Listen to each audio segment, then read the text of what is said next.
Not feeling very sexy, Barry White. I got to tell you that. Even the great Barry White can't get me in a sexy mood right now. That's for sure. Good morning, Ben and Woods, 97.3 The Fan. Here to grind through yet another 4 hours of what ifs and what could have been and everything else and scenarios and the whole thing. Holy cow.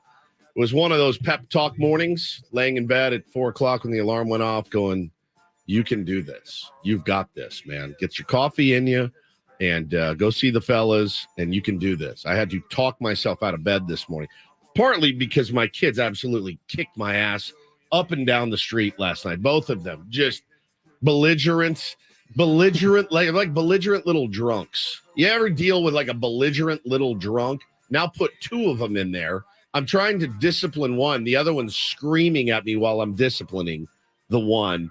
It was like two little drunks at a bar. It was, I got in bed and I fell asleep at 7:30. It was horrible. I'm Woodsy. That's Paul Reindl. He's our EP, executive producer. Good morning, Paulie. We having fun yet? We are having a blast. Been having a blast. To Paulie's right and my left is Benjamin R. Higgins, your friendly neighborhood sports anchor. Not so friendly this morning. Somebody has swiped his headphones. Oh, he's mad. My backup headphones, somebody that you use, they have swiped them. They're gone. They're gone. They're usually in the same spot. There's actually usually two over there, and they're both gone. But I found the tertiary set of headphones that will at least get me through this morning. So, do me a favor. Yeah. Do me a favor, Ben. What? Treat yourself a little bit. It's not to be crazy. Buy yourself a nice set of a decently nice You're radio set of professional. Headphones. Yeah, it's probably You use them for 4 hours a day, yep. every day. No, don't. Wait. And we'll get them for you for your birthday. Thank you. November. All right.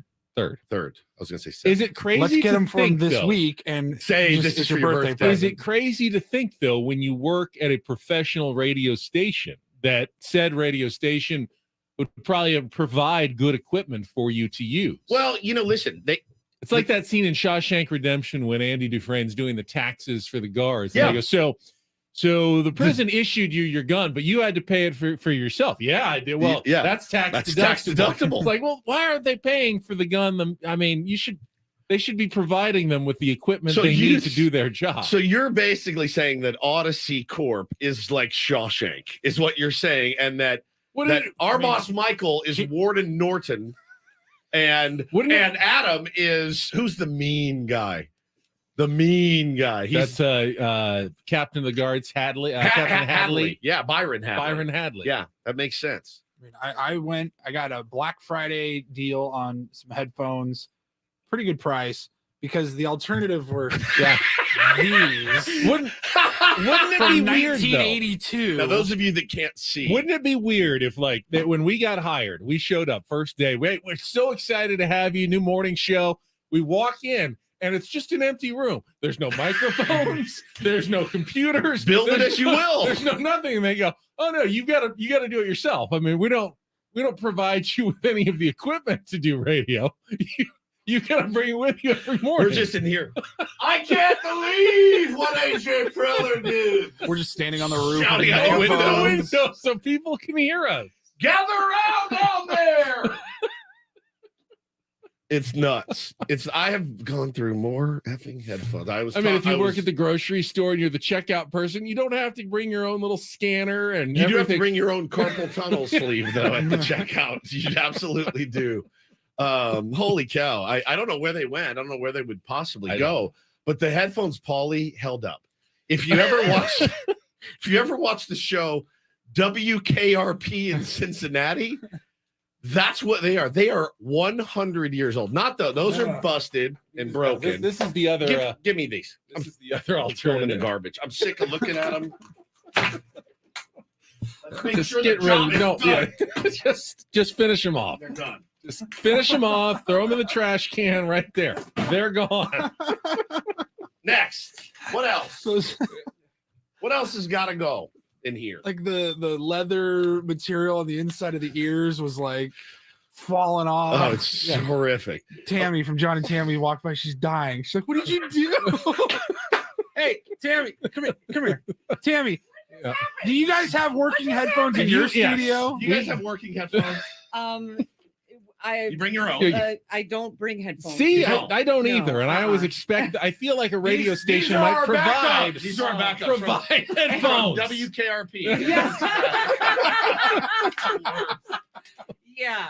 Yes. I was just okay. I just wondered what I feel like one day I'm it going to show. There's going to be no microphones. What? You didn't bring them with you? I mean, you got to have microphones. was in response to yesterday's game. That is also Well, part Yeah, of a it. little It bit. all- yeah, that definitely no, played a she's factor. got us. She's It's got all us. circular. Yeah, she's got us. Those things I've been sick of the sight of them. I've seen them around for so long. And one headphone was dangling by a cord, like a string. Yeah. It's just horrible. So those are the We ones. got to keep these ones. These belong in the Smithsonian. Those will go to the Smithsonian from a foregone Hang on, I gotta era. see if they even Check out work. these headphones that Hacksaw used in 1981. Let me just see if they even work. Ernie Harwell's original Yeah. set from Yeah. Detroit. Vin Scully was like, dude, those are way too old. I can't use those. Oh my god! You Look get some at audio those. in there? You Hang on. look actually pretty The good. cord's 6 inches long. Hello. Nope. Nope. No, nothing. Give them. Those Well, are I'm not throwing those. there. Away. Those Ornamental. are an antique. Completely ornamental. Oh, I got a little audio. Those Oh, are- all right. See, Those are antiques. So anyway, you can see kind of where React to me. where our heads are at this morning. What a difference a day makes. That's for sure. It's really, really true. What a difference a day makes.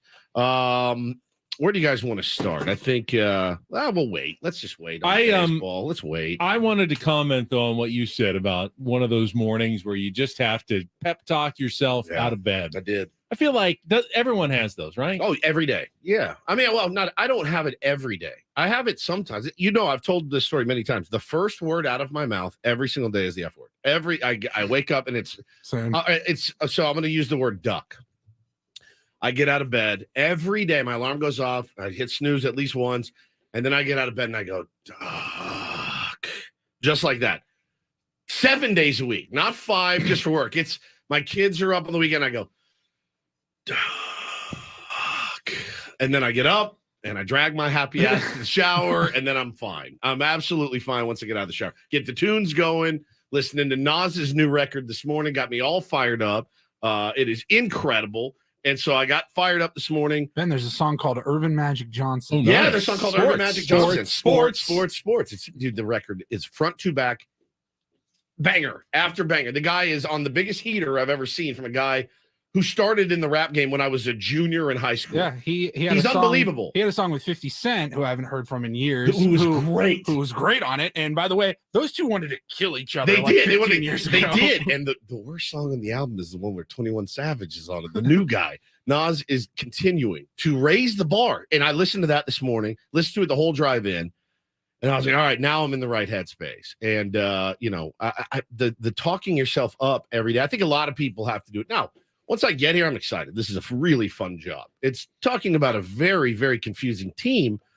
But there's a lot going on. We can talk about a bunch of different stuff. Do you give yourself a choice in your mind? I've never given myself a choice. There's not an option. Well, I guess I could just not go today. I could call in sick. Sure. I could not go to, I mean, even from school, there's a reason why I had perfect attendance in school growing up. I get up and I don't feel like I've got a choice. There's no other alternative other than I have to get up and do whatever I'm supposed to do that It's day. that grind mentality. But I know not everyone is like that. And I'm not quite sure that, quite frankly, it's not more mentally healthy maybe to Take every a day. once in a while feel like, you know what, I don't have to do what is set out for me, what society has prescribed for me every single day. Sure. I don't have to follow this, at least, 1 or 2% of the time. I can just say, you know what, I'm not feeling it. Dude, today. I'm not going to be there. I'm so glad you brought this up.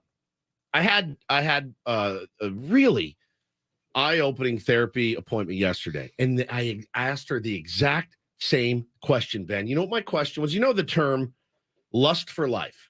It's one of my favorite terms, one of my favorite songs. Like, I love that term. Oh, he had a real lust for life. And I told her, I said, it's been a phrase that's been sticking in my head. I said, I feel like I'm more just not going through the motions, but I feel like I'm giving out all I can on the air. I take it very seriously. I know people are starting their day with this every day, and I feel the responsibility to set you guys on maybe a funny or informative path and try to brighten your mood a little bit. That's why we don't really get so serious and rah, rah, rah, in here. It comes, but it's not every single day. That grinds you down. So I take it seriously, but I told her, I go, man, I get off the air and I don't have this boundless fuel to be like, let's go to the beach. Let's go paddle out. Kids, let's go to the zoo. Let's go to the zoo. Yeah. And I said, and she goes, look, that's fine. You need to listen to and be in tune with your own mind and body. And if your body tells you, Woodsy, go lay down. Woodsy, go grab a nap. Woodsy, go do this or whatever. She's like, don't be afraid that you're letting somebody down, because at the end of the day, you got to do what you're. But that's the letting someone down. I think is always my fear, and whether it's our audience, whether it's you and Paul, Sure. I just don't show up this morning. Yeah, and I tell tough. you at 5:30, and I am not feeling it today. That'd be Whether I tough. say I'm sick or whatever, even if I make something up, I will feel like I am letting those two down. Now they have to. It's going to Cover be you. harder for them the next 4 hours, or I'm letting my family down. Hey, I got to work. I got to provide. I can't let these people down that are counting on me. You have And vacation days. You can use them. I know, but you get but in your mind, You're just letting like, us down, really. It would just be us. You And you have to do this because you don't want to let other people down. Your kids, your kids come into your room and shake. Dad, get up, go to work. Like, kick your ass out the door. But at some point, when do you take some time for yourself? How do you decide what's the right amount of time to take for yourself it's a good versus question. Taking for your responsibilities and what you need to be doing as well? I will be 100% honest with you. If you called me last night at 10 o'clock or left me a voicemail at 10 or a text, I can't make it into. I need just a little time to plan. Now things happen. People get sick. People get sick overnight. Even with me, when I've gotten sick, I've tried to give you a heads up, like, oh, I can feel the freight train coming. So prepare for me not to be there. Right. Well, I mean, if you're legitimately sick, but if you just needed a day, it's not helping anyone for me to be here. That's You the know right what? choice not to be here. But if you just kind of need a day last second, that's when I would never feel okay. Now, this is hypothetical. I'm actually quite happy to be here this morning. me I too. feel pretty good, and I'm glad to see you most days. And this is one of those days that I'm very glad to see you and very glad to be here. And I, like you, I love what we do and feel thankful that we get the opportunity to do this. It's wild though, because people do now. I think it is important, and for people out there listening too. Ben in my generation, for sure. The thing was, well, you work your ass off until you're 65, then you retire, then you play golf or tennis, you sit by the pool, read, hike, do the things that you love to do, and then you die. That's it. You go to college, you get a good job, you grind your ass off, you jump up the corporate ladder. It's different now. It feels different now. And maybe that's the right way. And I do, like, I have to get out of that headspace of like, oh man, we need to be grinding. Like, hey man, sometimes people just need a break. People need a break. Sometimes you need a break from yourself. I fully subscribe, as the millennial on the show. I fully subscribe to that. I love my job. Sure. I love it. I have the best job in the world. I love working with you guys every single day. At the end of the day, it's not my life. It's my job. Yeah. It's my career, but it's not everything. And if you need to take time off, take time off. But aren't we also guilty of when we perceive someone as maybe taking too much of that time for themselves? 100%. All of a sudden we start thinking of them as, I don't care, slacker, too much vacation, Ben, whatever. Yeah. Well, you start thinking about that. Different. Vacation is but vacation. I got vacation. I'll be off a couple days next week or the week after. Vacation's vacation, and that's really important to recharge and stuff. But no, man, I had a long conversation with her. I'm trying to grow and change a lot. And so I was getting texts yesterday after the Padres game. Perfect segue, Ben. My boy Rob, it's greatest handle on Twitter. It's either Sex Luger or Sex Luger, and I can't decide which one. They both work. I pronounce it Luger in my head, like like a gun. Yeah. Sex Luger. I prefer a Sex Luger, like luging down a on your back on ice. Just careening down the mountain. So he goes, you got to take this team to the woodshed tomorrow. And I said, I don't have it in me anymore. It's not that I don't have it in me anymore. I said, but I'm changing a little bit. It's not consuming me like it was. And I told my therapist the same thing. And I go, I'm going to have to be okay with it. And I'm not going to come in and play a character every day. I'm not. I'm just going to be me. And if I'm pissed off, I'll tell you. And if I'm sad, I'll tell you. But I said, I got to be okay with that. And I said, my audience does too. I'm not going to come in and play a fire and brimstone character. I'm not going to be Stephen A. Smith and Skip Bayless. I'm just going to give you my honest feelings on how I'm feeling. And I mean, yeah, I'm pretty bummed about yesterday. I'm pretty pissed. There's some things I'm pissed at, but I'm not taking any team to the woodshed today because what's it going to accomplish? Hey, hit better. Hit better. I got some thoughts about that as well. Let's take a quick time out and we'll come back. And I want to tell you what I think about that as well, because it's important. It is important, I think, in our job. We have a responsibility to the audience and to Padres fans out there as well. I think you're right about being authentic is important. We will discuss what happened last night. I spent probably too much time thinking about Bob Melvin's ninth inning pinch hitting decisions yesterday. I had about 9 people texting me with their thoughts on it after the game. Like, why didn't he do this? Why did he do that? Why is Bob Melvin an idiot? Constantly yesterday, just over and over. So we will definitely discuss that in detail. Our Padres wrap up is coming up at the bottom of the hour. Daily Ditty, Woods theme, local bands. See who we picked when we come back. You guys are going to, both of you are going to love this band that I'm so embarrassed I'm such a late adopter. We will get to all of it right after a check of traffic with Kelly Danick as we get rolling here on a Thursday with Ben and Woods on San Diego's #1 sports station, 97.3 The Fan.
man.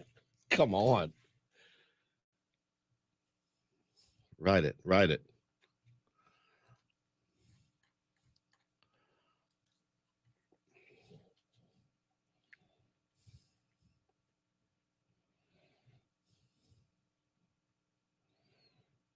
Come on.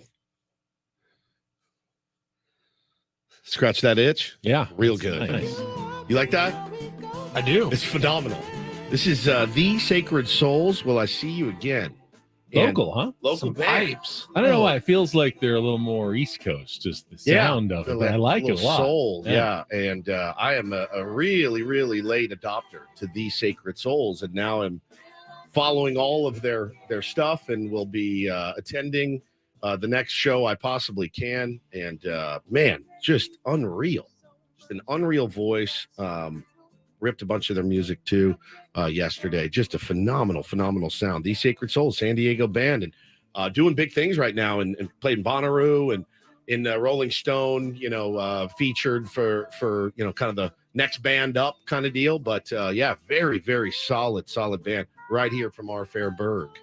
You mentioned in our open about, feeling the need, or maybe not the need, to come in and rail on the San Diego Padres, because I know a lot of the audience out there kind of needs and wants to hear it this morning. Sure. They're thinking it at home, and Well, there's plenty to rail on. and they want to think it. I feel like part of the responsibility of this job is you can't go off half cocked on something. Never. No, Right. You don't want to Always- ever do that. You just want. That's really a way to live your life. Yeah, and Full throated is better. I'm still trying to wrap my head around where I need to target that anger. I don't want to just throw out unfocused anger at everyone and everything. I don't think that's useful for anyone.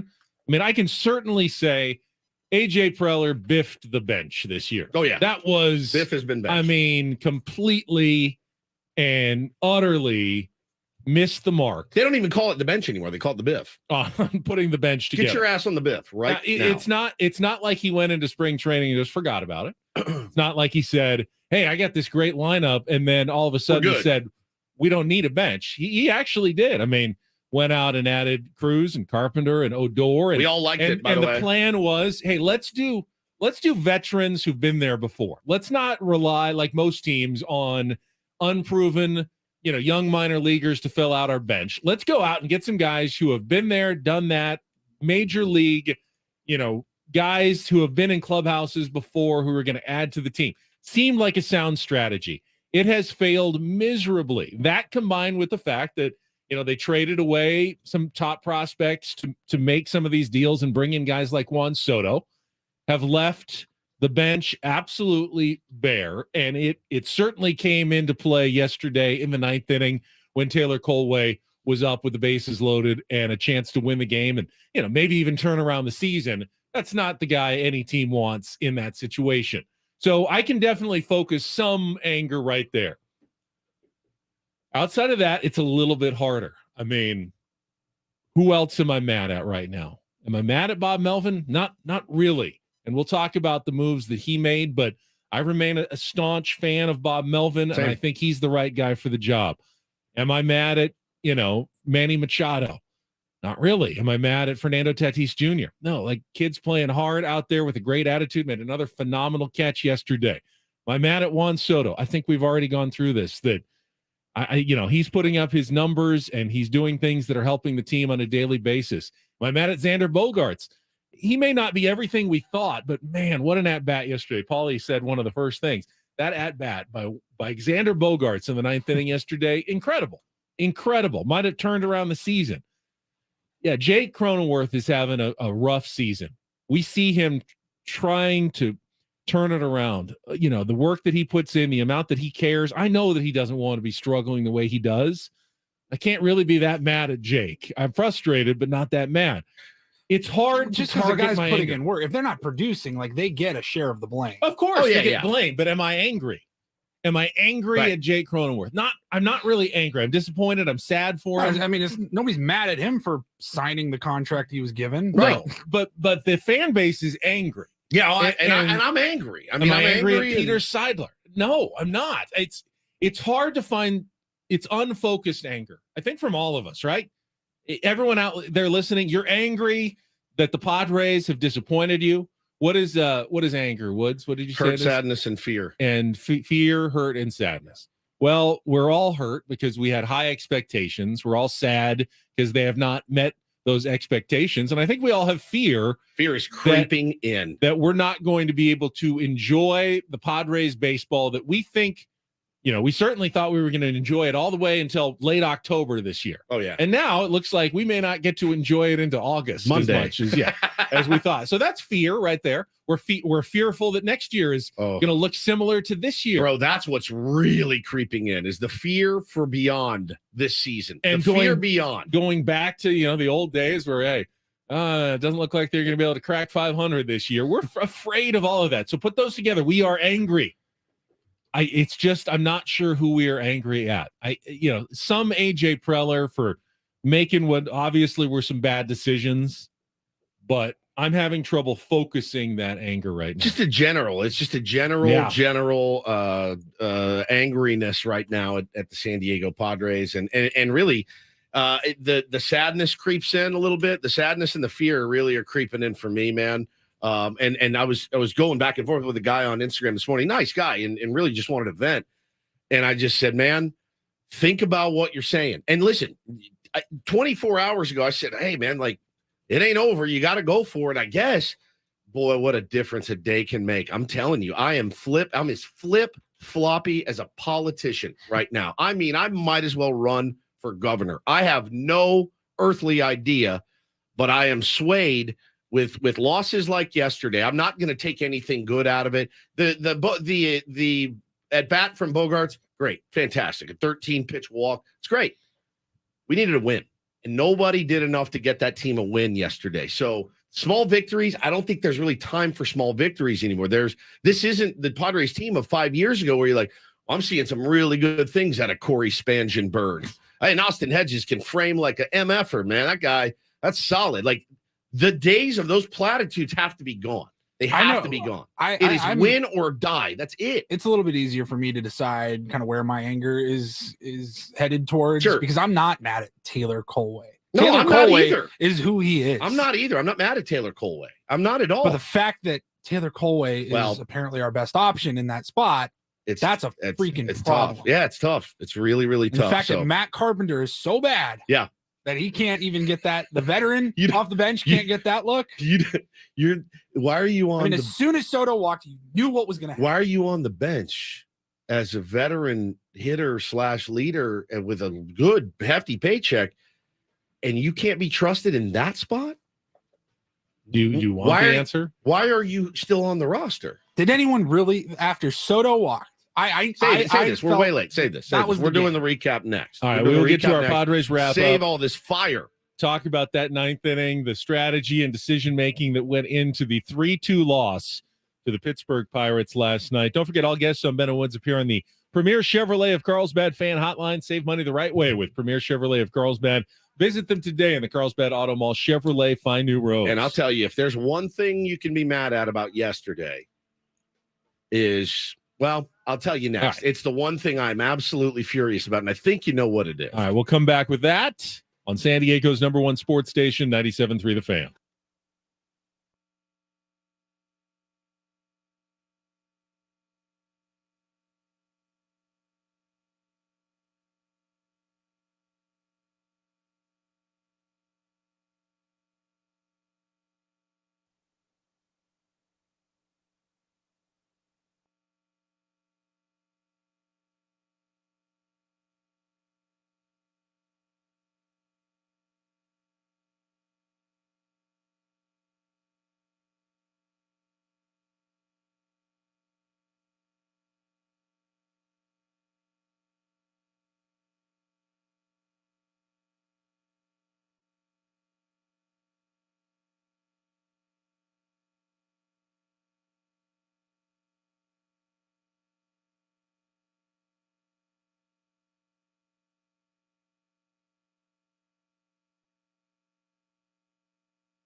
Woods is mad about one thing in particular, and I know what it is. Hey, you know what it is. I think you probably have an idea out there as well.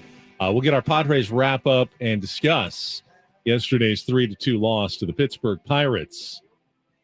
Is it the one? It feels like I'm just looking at Twitter this morning and I am seeing tweets like this one a few minutes ago from Bob Nightingale.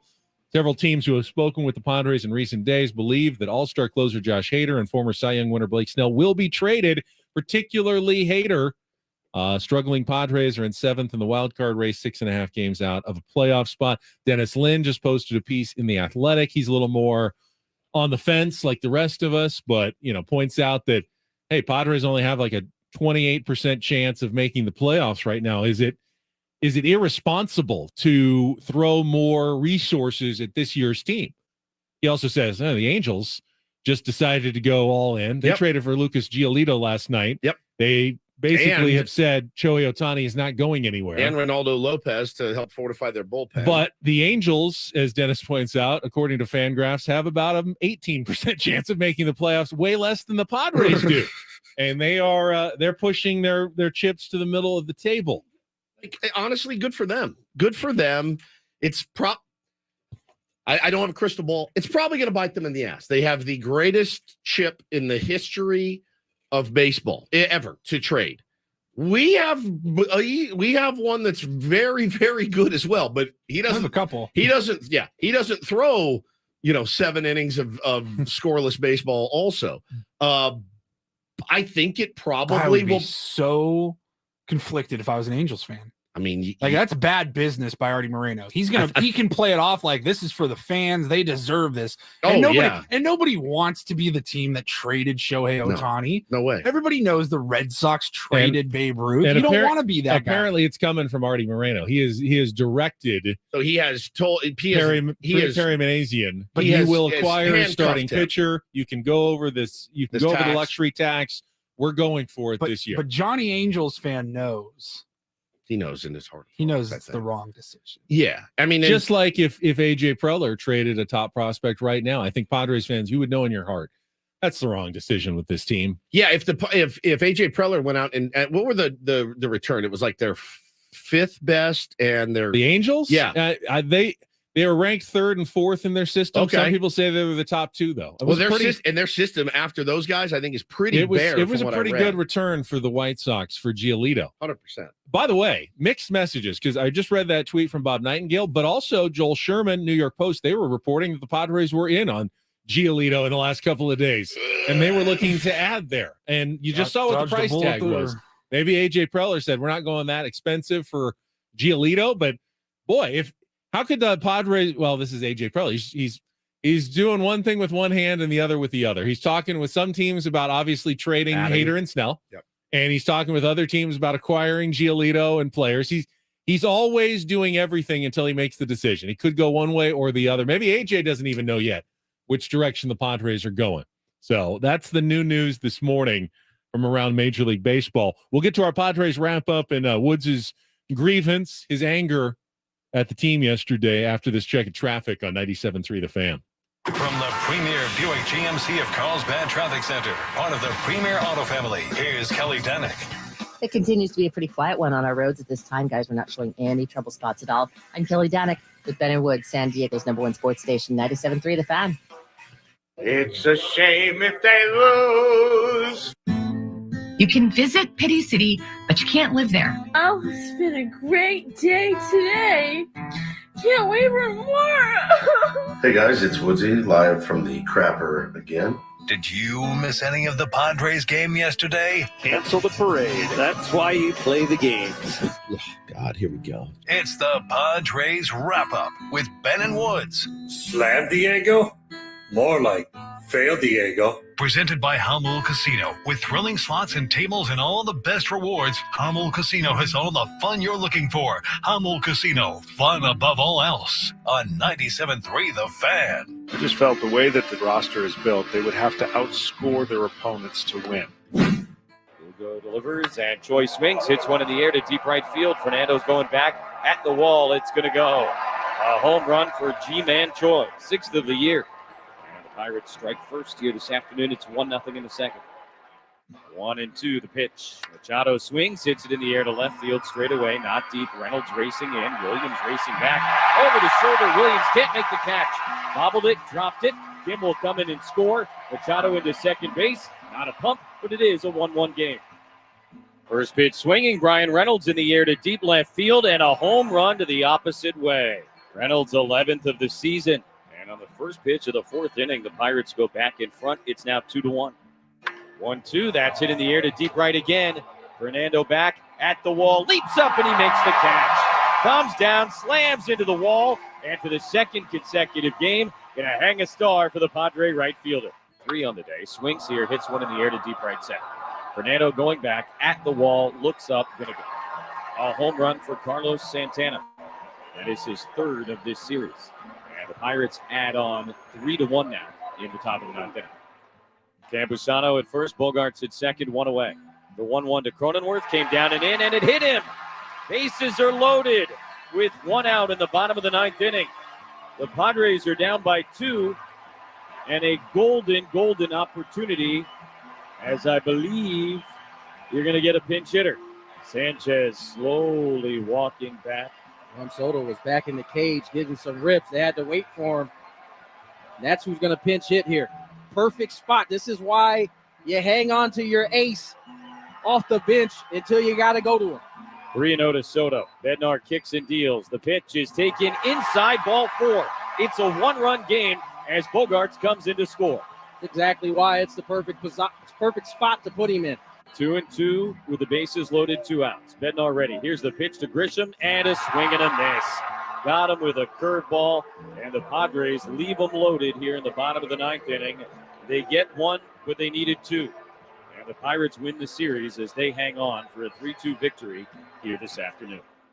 In a position with the bases loaded and less than 2 outs. So, we keep talking about frustration and urgency and all those words that we keep using, and they're still going to pop up until we change the narrative, unfortunately. But really today was a different feeling in the 9th inning once Xander got on. We really feel like we were going to finish that thing off.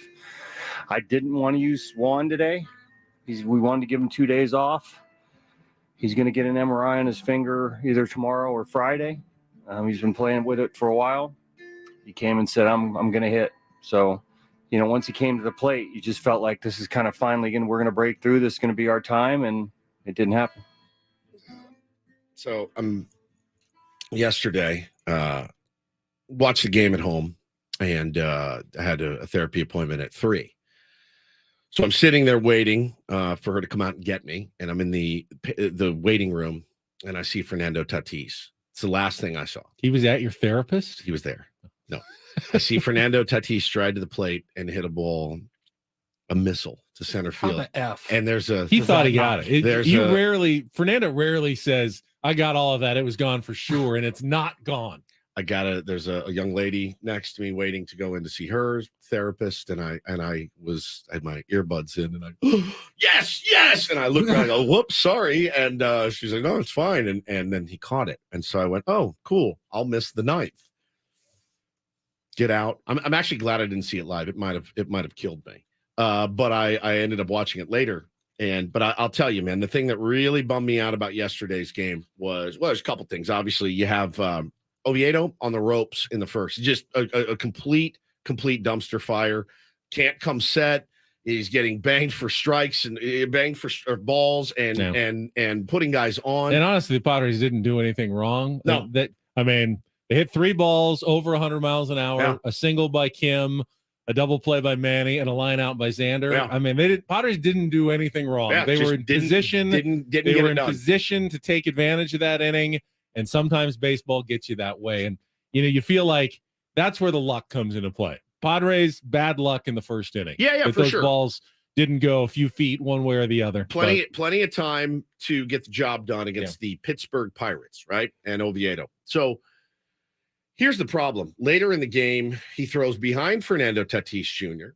Okay, that sucks, especially after what went down. Your captain wearing 98 in the back the night before. All right, Seth Lugo's dealing out there. I get it. Later on in the game, Oviedo hits Xander Bogaerts in the ribs. Great. This is fun. I'm having a lot of fun. We did nothing. And so now you lose the game. You let Xander get plunked in the ribs. Your other superstar is thrown behind, and you do nothing. Nothing. Nobody does anything. And Nick Martinez hit Jack Sawinski in the 8th inning. Definitely not on didn't purpose. feel intentional. It was low. I think it was a cutter or something. It was sinker. It wasn't necessarily a purpose pitch. It looked like. And I'll tell you, it was really the perfect storm because Lugo was so good yesterday, and 2 solo home runs should not define your outing. He was brilliant yesterday. He was fantastic.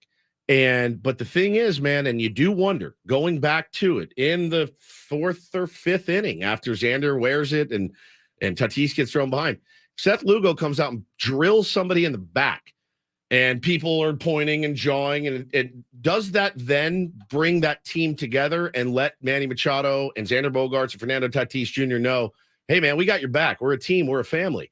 Again, I'm not advocating for violence of any sort. I don't want a bench clearing brawl. But to at least say, hey, you don't get to come in here and hit 2 of our superstars and throw behind another one. The fact that they did absolutely nothing and still lost the game and, lost 4 or 5 to the Pittsburgh Pirates this year, or what is it, 5 or 6? Yeah. Lost 5 or 6 to the Pittsburgh Pirates this year. You got slapped around in your own house yesterday. And now Manny's got a big bruise to show for it. Xander's got, probably some really sore ribs to show for it. And Tatis got thrown at, and it's just like at the end of the day, it just says, it is what it is. I don't care. I want to see some fight from this team, and that would have gone a long way to bringing this team together. And you end up losing the game anyway. Seth Lugo's start ends up going for naught anyway. It's tough because that game could have come down to 1 base runner. It did really come down. It did come down to 1 base runner. What if that was the base runner that you put on when you were making a purpose pitch? It's that dilemma. Well, obviously, now that they lost the game, yeah, sure, you could have used that as a way to spark a fire under your team. But if that causes you to lose the game, that's what ends up plating the insurance run. How are you going to feel at the end of the day and say, yeah, we made a purpose pitch, but we cost ourselves one of the most pivotal games of the season because of it. I can see why you'd be hesitant to make that decision in the moment. But you're right. Now there's no chance to go back. There's no chance to face the Pirates again this season. You will not face Pittsburgh until sometime in 2024. Be long forgotten, whole bunch of different names on both sides by that point. It's disappointing, to be sure. Yeah. It's disappointing. Yep. All right, it's 6:54. We don't have time to get into. We got to wait. We're right on the edge cusp here. I don't think I want to get into all the discussion of the 9th inning quite yet. I will say, great performance by Seth Lugo. Yeah, brilliant. About as good as you can pitch in a loss. 2 solo he home labored runs. a little bit in the 7th. I thought he was going to go into the 8th for sure. He had like 80-something pitches. Yeah, he only had the 7th. 80-something pitches. It's interesting that no Padres starter has gone into the 8th yeah, at all this season. In an era where, complete games are now a thing of the past, Padres have taken it to the next level. It's 7 max for everybody, no matter what the pitch count is. I mean, they've seen, Joe and some guys get into the hundreds sometimes to get through 6 or 7. But even at 80-something pitches, no one has gone into the 8th inning yet. Now, Nick Martinez didn't give up any in the 8th, but that insurance home run by Carlos Santana, you want to go back and pick someone to throw at? Carlos Santana wouldn't have been a bad choice simply because it would have prevented him from hitting yet another home run against the San Diego Padres, the 5th one in 6 games. And, I mean, it's Shohei Ohtani who has like 36. You go, all right, well, he got his. Carlos Santana has 12 all year. He's hit nearly half of his home runs in 6 games against the Padres all season long. The guy had murdered the Padres and may have literally murdered the Padres season. Correct. In this 6-game series that the Padres went 1-5 against the Pittsburgh Pirates. So, all right, we will come back. Very short break here at the top of the hour. I do want to talk about the usage of Juan Soto. You heard Tony Gwynn Jr. on the broadcast. I was listening live. Perfect spot for Juan Soto here. Yeah. Was it, though, the perfect spot for Juan Soto? Because I had about 6 people texting me after the game. Tell me that it wasn't. Why? Tell me that it wasn't the perfect Why did spot they not hold Soto and bat him for Colway? You just put Sanchez up there with the bases loaded, then save Soto for the next batter. I saw that from multiple people texting me after the game last night. Want to know how you think about it as well. We'll talk about it next.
Did Bob Melvin make a mistake in his usage of Juan Soto in the ninth inning yesterday?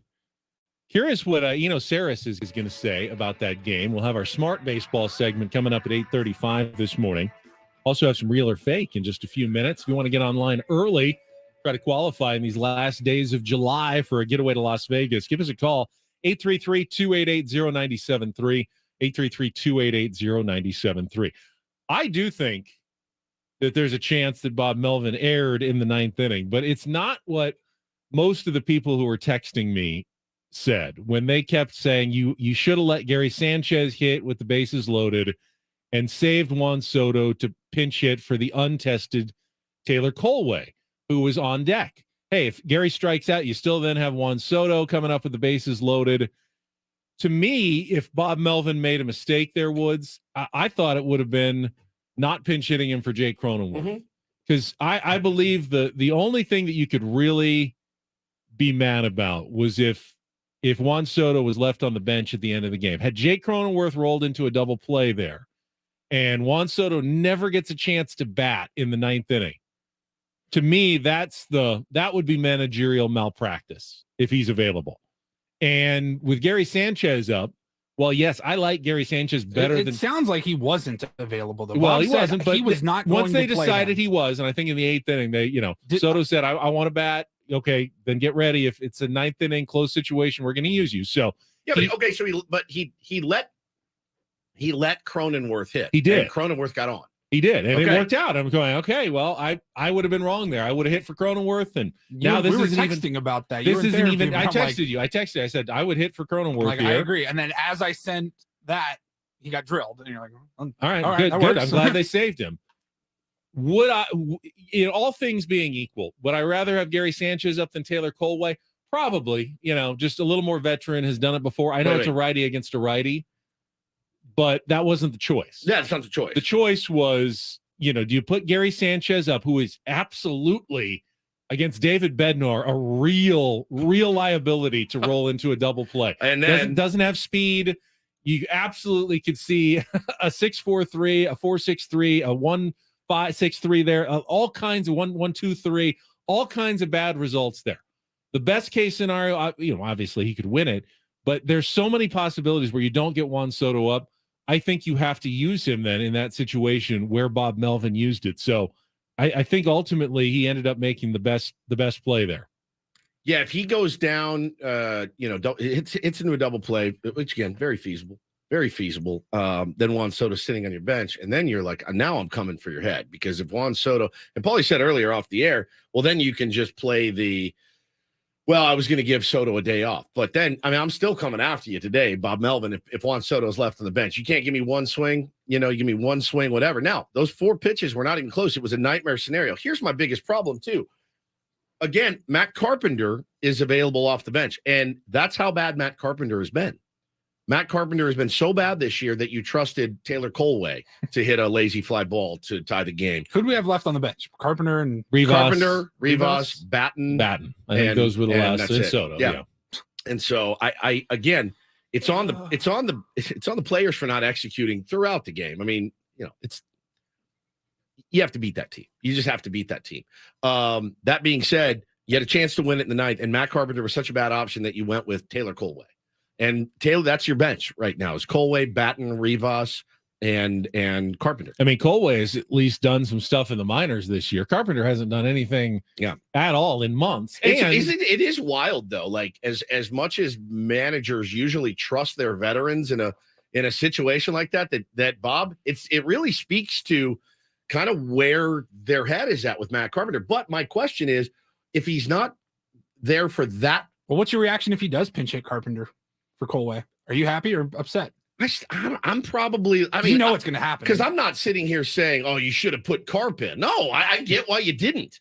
That's what I'm saying. Why is he on the roster if he's not used in that position? He shouldn't be on the roster. But then again, like I always say, what's your solution?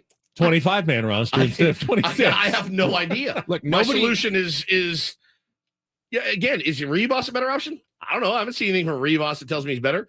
I haven't seen anything from Matt Batten that tells me he's better. I haven't seen anything from Matt Carpenter that tells me he's better. And I haven't seen anything from Taylor Colway that says he's the right guy in that spot. You're literally hamstrung at every turn because Juan Soto didn't get a pitch to hit. Right. And nobody should be upset at Soto. He's not going to expand the zone. He got 4 straight balls. It's not like he went out there and took one down the middle, then grinded out a walk. He didn't get anything to hit.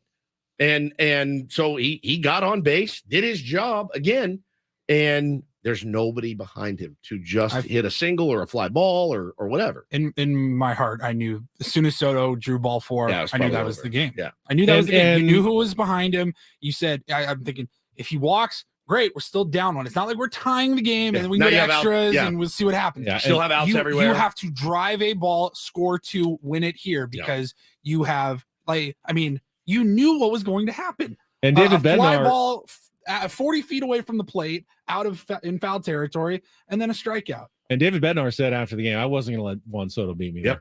There. I knew I had Nor should he. I had a run to play with, and if he wasn't going to swing at anything, which he's not going to swing at anything that's off the plate, he was okay walking him and taking his chances with Colway and Grisham It's with the bases surprising he loaded. didn't just put him on, honestly. It would have Yeah, been just I waiting for mean, the one of four those fingers. Barry Bonds situations where you intentionally walk In case a you run accidentally in drop one Barry over the one, plate. you don't even want to give him the possibility of swinging at one that you left. You thought you were going to throw it outside, and you pulled it a little bit, and it caught the plate, and now all of a sudden he's clearing the bases and the game is over. I mean, gutsy, smart decision by David Bednar and the Pirates to play it that way. Padres certainly could have made them regret it. All it would have taken was a single or a sac fly, at least. I mean, not that the Padres would have won in extra innings. We know how that always goes for the Padres this season, but you could have had to take a chance at that point. It's a whole If you season. can tie it, I mean, at least you start with the top of the order. But it's just a whole season of what ifs and great starting pitching performance, and the bullpen would let you down. Then it's the offense, and it's now back to the offense not being able to execute early against very pedestrian pitchers that are absolutely on the downslope of the season, just getting crushed in their previous starts. That to me is. It's game preparation. It's knowing, what's coming. I'm not saying these guys aren't working on it. I'm saying as I said, the Padres got unlucky in the first, and I love the fight they showed in the ninth. The middle innings, though, were just kind of pathetic yesterday against Oviedo, a guy who, again, was you let too many guys terribly. You let too many guys settle in on you. You let the Priester guy. You let him. Hassan Kim torches him for a bomb on the first AB. And then it's like, let's just chill for a while. He gets in a groove. He's getting ground balls. He's throwing 92. He's getting guys out. It just is. There's no real killer instinct. And, fight is such a it's a loaded word, right? Like I see fight from them and I see work from them. What I don't see is that they like to play in like boxing rope-a-dope. They let the guys get their punches in. But they are the ones that end up getting knocked out. You have to deliver a knockout blow, and this team just seemingly never delivers the knockout blow. And I will go back to, yesterday not sticking up for three guys on your three superstars, three of the big four, either getting dotted or almost getting dotted, and you're like, we're good, we're fine. It's fine. It's no big deal. I know it's our house, and these are our superstars, but just do what you want. Exert your will on us. It's fine. And I don't know, man. Things like that can spark a team. It absolutely can spark a team. We've seen it 1,000 times, and now it does feel a little bit like yesterday's loss. It feels, and we've probably said the nail in the coffin 1,000 times. But that one yesterday was like, well, that's excruciatingly bad. Give us a call now for real or fake. I think Woods is going to enjoy today's game. It involves Ben putting on a bit of an accent, which I know you like that. But we need a contestant. 833-288-0973. Call right now. 833-288-0973. By the way, on the Angel Perdomo, he was suspended 3 games yesterday for hitting Manny Machado. And Derek Shelton, their manager, was also suspended. So he did not manage the game yesterday. Still won. And Perdomo still started serving his suspension. They still found a way to beat the Padres and take 2 out of 3, 5 out of 6. And you surprised at the manager getting suspended? The manager almost always gets suspended. If someone gets suspended on your team for throwing it, I think it's almost automatic. The manager gets a game. I don't think you have to. There doesn't have to be a reason for it. It's not like came out and argued. It's not. Yeah. I think it's almost an automatic when one of your guys gets suspended for throwing at someone that the manager generally gets a game as well as part of that. I think I've seen that before. So still need that contestant for real or fake. You don't even need to know any musical trivia today. 833-288-0973, and you can win a getaway to Las Vegas. We're here at the end of the July monthly drawing period. Last chances to get in for the monthly getaway to Las Vegas. 833-288-0973. Still have Don't Do This, and Sarah's coming up on the show today. Matthew says in the YouTube chat, it's time to look at 2024, boys and girls. We will. I don't know that we'll get to it today. We got plenty of time. I'll say this. Doesn't look great. Doesn't look great at all. At all. I mean, they'll have a lot of good players on their team. They have a lot of good players. They have a lot of good players. That's the thing. They have a lot of good players right now. They're losing a lot of good players. Let's get to it. Let's play a little real or fake. some are here for the compelling sports talk with Ben and Woods. You can go plow through another donut. It's time for Real or Fake on 97.3 The Fan. Tell the people what they'll win today. Oh, we got our friend Christy is on the line. Good morning, Christy. How are you? Good morning. Hey, good morning. You are in. It is time for Real or Fake, and if you can get 4 of 7 right, you will qualify for our grand prize getaway, 2-night stay at the Westgate, Las Vegas, and 2 tickets to Skid Row and Warrant on September 30th at the International Theater. Check out the redesigned rooms at the Westgate, part of their $70 million renovations. Get your own tickets at Ticketmaster.com. All right, so you need to separate the real from the fake here, Christy. Woods can help you out, and here are what we are talking about today. With the Women's World Cup taking place in New Zealand and Australia, I thought we could all practice our Australian slang today. Ooh, I like this. On real or fake. So I've got 7. They're actually all real Australian slang terms. What you have to do is pick out the ones that refer to food. So if it's a food slang in Australian, you say real.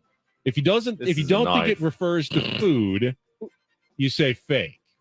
So, like if I said shrimp on the bobby, you'd say real because that refers to barbecued shrimp. Got it, Christy? I got it. All right. Woods, so you got it? Here we go. Woods and Christy, round 1 of real or fake. Snag. A little snag. Real or fake?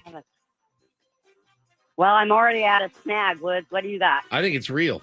Woods thinks it's real. Christy? I'm going real. Yeah, it's a sausage. They love cooking up some snag at a barbecue. A little snag. Snag. That's one. You knew he was going to do sausage for he loves sausage. Yeah, that guy loves sausage. Good. All right, Christy, round 2. Akadaka. Real or fake? I'm thinking real, but Would you have an opinion? Oh, man. I think it sounds made up. Akadaka. No, it's all real slang. I didn't make anything up. Okay. It's either food or not food. Fake. You think fake. Christy, what do you think? You got to give me the final answer, though. I'm going to go fake because I forgot it was a food thing. Yeah. I don't think it's food. It's not food. Yes. That's what they call AC/DC. Their native band. They do? Akadaka. Oh, that's G? Akadaka. Yeah. We're going to listen to some Hell's Bells from Akadaka. I watch a lot of Bluey at home, so I'm going to be able to help you. All right. That is 2 for 2. All right. Round 3. Icy pole. Real or fake? Pervert. All right, so then I think fake. Fake? No, that's what they call a popsicle. Ooh, icy pole? Kids, get them an icy pole. An icy pole. Genius. All right, that's okay. You still got 2 right, 1 wrong as we go to round number 4. Sanga. Real or fake Australian food slang, Christy? Sanga. I'm gonna have a sanga. Would you? Fake. Fake, Christy? We don't want anything in our mouth. Fake. No, would you go to Jersey Mike's? There? Get a sanga all the time. That's a sandwich. Sandwich is a sanga. All right, Sorry now about it's 2 and 2. Somehow these games always get tense at the end. Round number 5. Oh. Whoop whoop. Whoop whoop. Christy, real or fake Australian food slang? Whoop whoop. It has to be real. Doesn't I it? want a whoop whoop right now. Yeah, I do too. No, it's like those other card rooms are whoop whoop. They're like far away. You got to drive whoop whoop way out there. Let's just go 7 minutes down to 7 Mile instead. Okay. All right, now the pressure's on. Where are we are at 2 right with 2 to go. So she needs to get both of these last 2 correct. Chalky Bicky. Christy, real or fake food slang? Chalky Bicky. I think Chalky. I think it's real. I do too. Chalky Bicky. It's a chocolate biscuit, aka a chocolate chip cookie. Chalky Bicky. Chalky Bicky. All right. Once again, we come down to game 7 on real or fake. 3 and 3. It all comes down to this last one. Here we go. For all the marbles. Brawly. Real or fake, Christy? Brawly. With a B. Brawly. Brawly. I'm gonna say fake, but Woods, what are you feeling? I'm rolling with You're you. rolling. They're good. They're good. Christy, Paulie, what's the answer? Yes! Well, when it's raining, you take out your brolly to not get wet because that's an umbrella. Congratulations, Christy. You have qualified for the trip to Las Vegas. Stay on the line, Paulie. I'll get your information during the break. I think we're probably doing the drawing next week sometime. So if you're one of the qualifiers, be hopefully waiting for some big phone call or email from Odyssey about winning that prize next week. All right, we have Don't Do This coming up next. I have a Do This audio clip from one of our show favorites, Joey Votto, who he kind of went in on Mad Dog, but he also kind of had fun with Mad Dog. It's a great piece of audio. Have you heard it yet? No, Woods? I have not. You're going to like this. We'll get to that coming up next with Ben and Woods. Oh, by the way, Real or Fake is always brought to you by Home Turf. Save time and water with pet-friendly, always green grass, and get a free consultation by calling the team at Home Turf, 888-4SD-TURF, or go to sdhometurf.com. You won't know if it's real or fake. Back after traffic on 97.3 The Fan.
I guess the first don't do this goes to me for my Australian accent.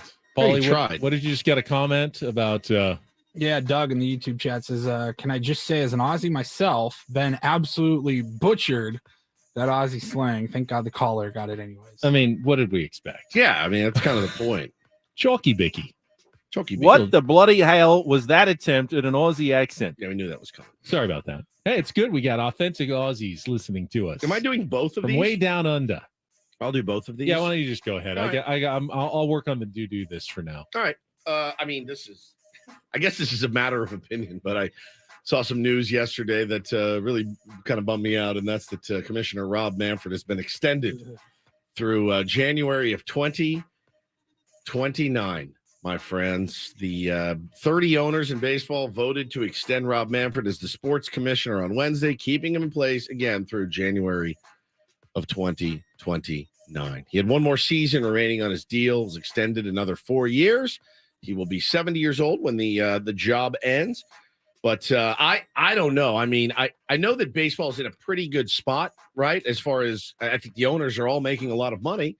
But I just when I think about commissioners and top tier commissioners, he's not in the conversation for me. You could have someone who was still a complete shill for the owners and only cared about profit. Yeah. And still do way better than Rob Manfred. That's what always stuns me. It's not, I know what the commissioners are nowadays, and they're just the lackeys of the owners, and they don't have the best interest of the fans or the sport necessarily in mind. They're trying to maximize revenues, and that's their job. But you could do it in a way that didn't tick everybody off all the time. I mean, Adam Silver, guess what? He's a lackey for the owners, too, in the NBA. At least he kind of looks like he cares about the sport and the players overall. And the fans and everything. He puts on a much better song and dance about the whole thing. Rob Manfred's been terrible about it. It's misstep after misstep. And Adam Silver's eye wash is better than Rob Manfred's eye wash. I mean, it's sad that I actually go back and think Bud Selig, who was an actual owner, might have been better than Rob Manfred. Yeah, it's a low bar that Manfred has set. So, but the owners are happy. They voted him in, and that's what we have for the next few years. And then the next don't do this. Saw this story come out a couple days ago about the Minnesota football team. Ben, it's the Gophers. Yeah, the Gophers. They're golden. The Golden Gophers. Yes, that's they right. are Gophers. So they've got a Coach PJ Fleck. And former Minnesota football players are now coming out, Ben, in the wake of kind of the things that were going on at Northwestern. They're talking about this cult.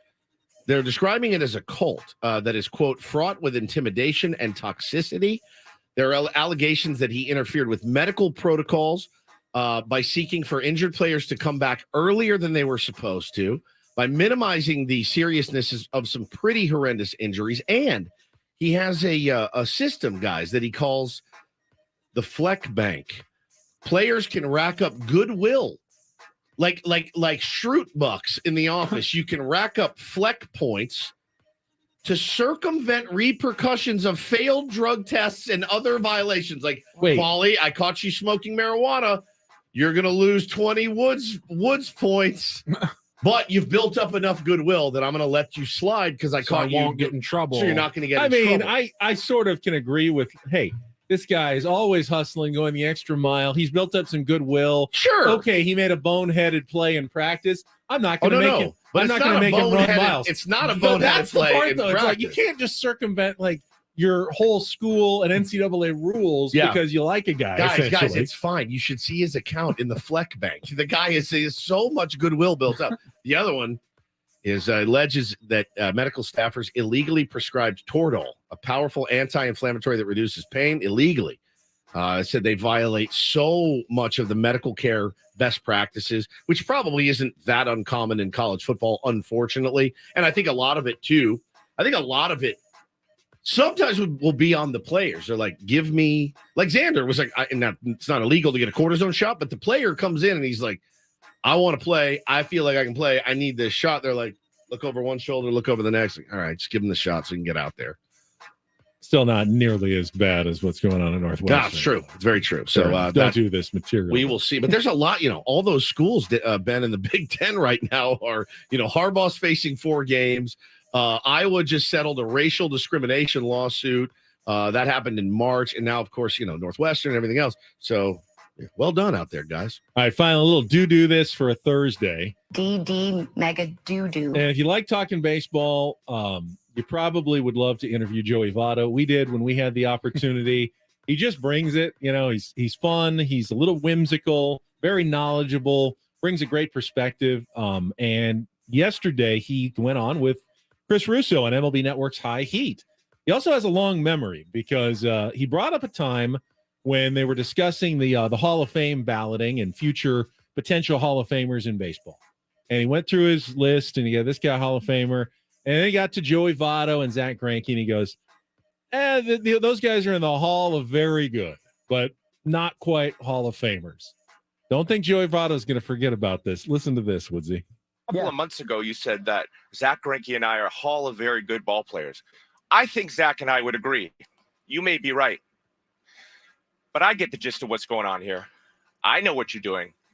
You're looking down on us, a couple small market Midwest ball players, just because we're not big city, just like you, Mr. New York City, Sirius XM radio star, Mr. National Television, ESPN star, with your Fifth Avenue ties and your crisp pocket squares, your tailored suits and your polished shoes, and your hair, your perfectly coiffed Broadway hair.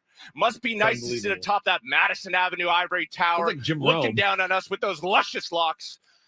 Not everyone can be the next Roger Peckinpah, Mad Dog. You should be ashamed of yourself. You're a disgrace. I would have soiled myself at the beginning of it until I realized it was a joke. Yeah, I would have absolutely soiled myself. The audio was great.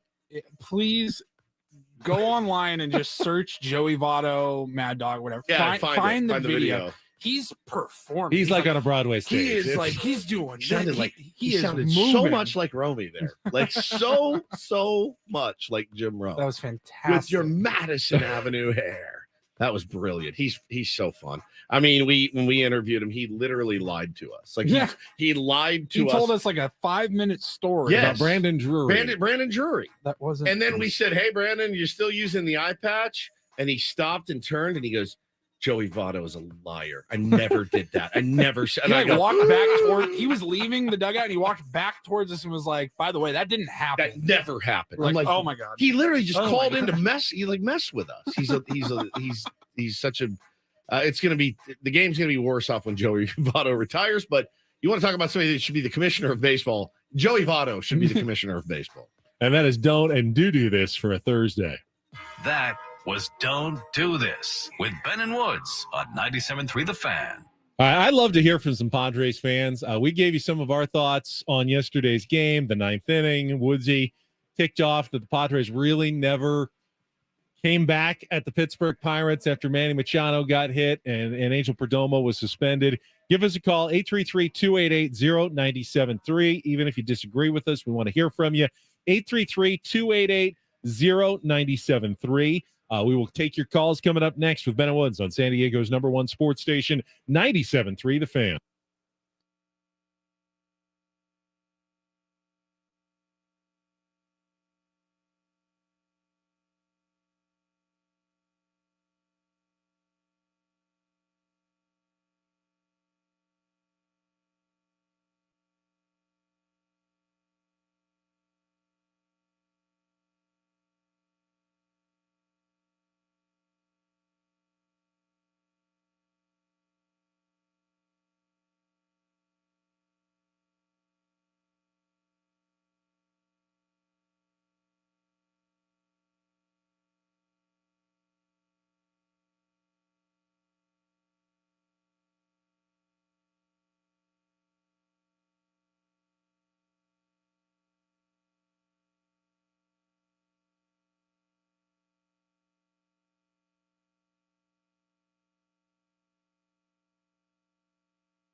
This hour on 97.3 The Fan is brought to you by Cars.com. Whether you're looking for the perfect summer road trip car or something to zip around in, visit Cars.com today.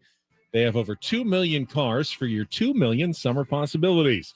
Head to Cars.com, check out the possibilities. Cars.com, where to next? We're going to get out to the phone lines next. 833-288-0973. Felt like there was a lot of emotion from the fan base after yesterday's game. Well, we've had those games several times this year where just the absolute heartbreakers, the bullpen kind of blowing it late, or not coming through with a clutch hit and with runners in scoring position, and the night you watch the game and you just are seething. Then you sleep on it and you're like, all right, well, listen, I mean, we can come back and still win this series, or we can still come back and go on a run. And I just saw a tweet that said, I don't know why people are still expecting a run from this team that has played 100 games. When is that number? That magical, like, hey, we're at 102 games done this season, 103 games played. What about this team has shown you that they have a run in them? I got to sit here and be honest with myself and say absolutely nothing. I do like what I saw from Manny. I see if I can find the direct quote yesterday when he said, hey, it doesn't matter if we trade everybody away. We are not out of this thing until they tell us, to go home and the season is over. And we're going to keep fighting and trying to get back into it every single day. What you said a couple of weeks ago, I'm going to be watching this team really closely to see how they respond. Oh yeah. I mean, I don't see give up on the team. No, but what I will say is this, like, my enthusiasm for this team literally has not waned a bit. Not one iota. When it's 6:40, my ass is planted in front of the TV. If it's 1:10, I am planted in front of the TV. And because I still like watching the majority of these players play for my baseball team. They are still capable of the spectacular. They are still capable of playing hard. I can't imagine a game being on and with Hassan Kim playing in it, Fernando Tatis, Xander Bogaerts, Manny Machado, Juan Soto going, I don't want to watch. That's not who I am.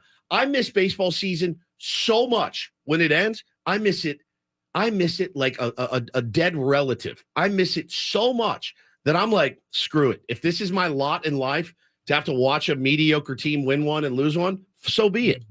Do you want to hear something mind-boggling and depressing? I know it feels bad to lose to the Pittsburgh Pirates. Do you everyone realize how bad this was? I went back since June 11th. The Pirates have played 12 series. They have lost 10 of those series. They have won 2 of them. Both against I think us. you know who they're against. Oh my God. When the Padres played them in Pittsburgh, they had lost 12 of 13 games going into that series. When they just played them, they lost 7 of 9 going into this series. The Padres caught the Pirates at their absolute lowest both times they faced them and lost 5 of 6. The freaking Pirates. Here are the quotes. So I'm reading from Kevin Acey's daily newsletter. There it is.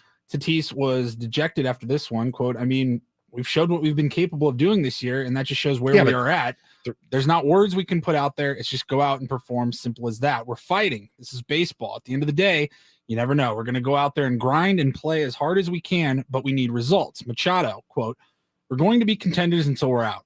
We're going to play the best baseball we can until the end. Whenever that day comes, that day is. Until then, still got to go. We're still going to reach it. Yeah, it's the best baseball they can. That's the sad part. I think they're trying to play it. And right now, the best baseball they can is look great one day and then lose a close one. I'm telling you, man, there's games I watched this team, and it was last weekend or whatever, maybe last weekend. It all runs together at this point.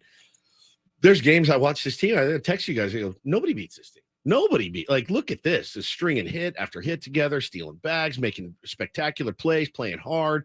Helmets flying off, dirty uniforms, got Manny picking it, and I'm going, this is it, man. This is it. Have we turned the corner? No, it's one long straightaway through the middle of West Texas, and it never changes. They've never hit the corner yet. It is just 103 games of driving almost arrow straight.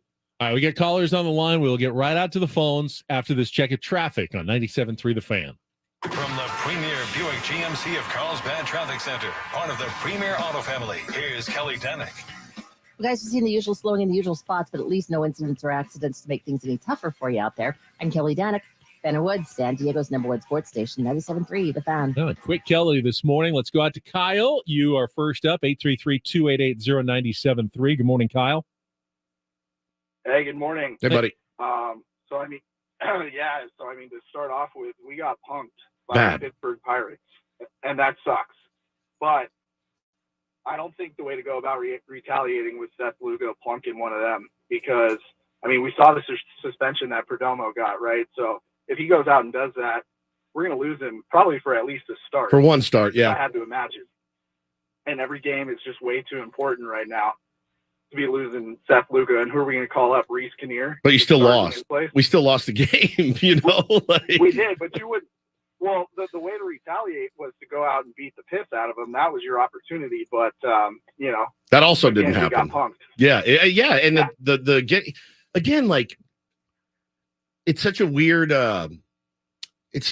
way to look at it. But again, if Lugo is in the 6th, right, and he's cruising, he's doing well, why not? Then you're still you're down a run.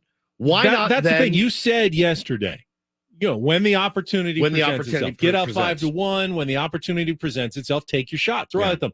Did the opportunity ever really present itself in that game? Not really. You were always either tied or down 1. It was always a critical game in which felt like every base runner could end up being the difference. And that game could have been the difference between buying and selling. And there was just so much that felt like it was on the line. It should have been the 9th inning on Tuesday night. You were up. No, that was another close ass game. I don't want to put anybody on. Well, they got up to 5-1. 5-1. Maybe you had Hader after in the Sanchez's home run. You come out, you dot somebody in the 9th. Can't lose Hader.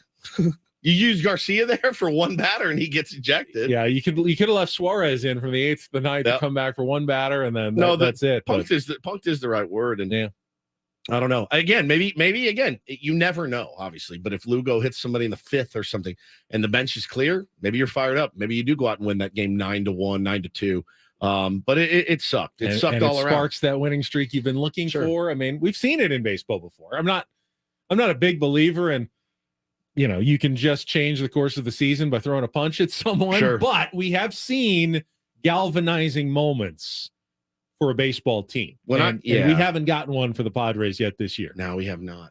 We tried everything. They've tried everything. We've tried everything. They've tried everything. They tried piñatas. We tried a spiritual healer. We tried everything. I will not cut the head off a live rooster. I will not do that. But they have tried everything in their power to bring excitement back, good vibes, whatever in the clubhouse. And by all accounts, that everyone's still getting along. They're just really confused as to why they're not barreling a baseball in the most clutch times. And Ben, Ben and I had a conversation this morning about the numbers of a lot of the guys on the San Diego Padres. And I feel much like the run differential, there's just a bunch of empty numbers. You'll find you look surface area and go, well, that's actually not bad. That's a nice OPS, or that's a nice, home run total. It's when they're happening. And most importantly, when they're not happening. There is you can't teach clutch, but I've never seen a lineup 1 through 9 that doesn't have any in it. Well, that shows up in some of the numbers, the RISP numbers, especially from earlier in the season. Horrific. That showed up. And that was a big reason why the Padres are where they are today, that they didn't come through when they needed to come through. It's gone beyond that, though. Their RISP numbers have gone up, but they still are missing the biggest hits when they need it. The fact that they don't have a walk-off win since April the 5th or whatever it is, the 5th game of the season, that's it. That's shocking. That's shocking. Yeah. Let's go from Kyle to Matt. You are next up with Ben and Woods on 97.3 The Fan. Hey, Matt. Hey, guys. I think you just got to stick a fork in this team. They have no fight. It seems like when they get down, they can't come back and win a game. And I'd like to see what their record is when they're behind in a game.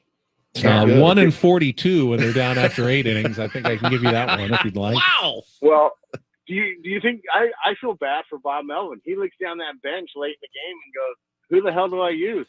Musgrove, grab a bat." Yeah, I mean, it's tough. Dude. Joe was a great ball player in high school. Let him grab a bat. Yeah, he's going to go down swinging. We defend Melvin. I think he's a good manager, but oftentimes you judge a manager by their record in close games, and by that metric, Bob Melvin's having a horrifically bad season. I don't necessarily think it's his fault. I think I'll put it more on the players, and I'll put it more on AJ for not getting the right guys in there, especially on the bench and the depth, more than being on Bob. But you can't say that Bob's had a great season. No, he hasn't. Whatever he's tried to work has not worked this year. And the Padres have been missing, and it's such a nebulous thing. What's changed from last year to this year? Because Bob was great last year, right? Right. We all Well, loved him last year. So what's they're changed? missing- Did he become a worse manager from 2022 to 2023? There's something about, if you're going to have a great season, win a World Series, last year's Padres team that went to the NLCS, there was a little magic. It's not something Not a little, there was a lot of it's not magic. something you can quantify, but LFGSD and Jorge Alfaro's 5 walk-offs on his own, 5 walk-offs. Plus they had other ones over the course of the season. Are you going to tell me that Jorge Alfaro is some terrific baseball player? Because he's not. Is he even better than Taylor Colway at this point? I don't know that he is.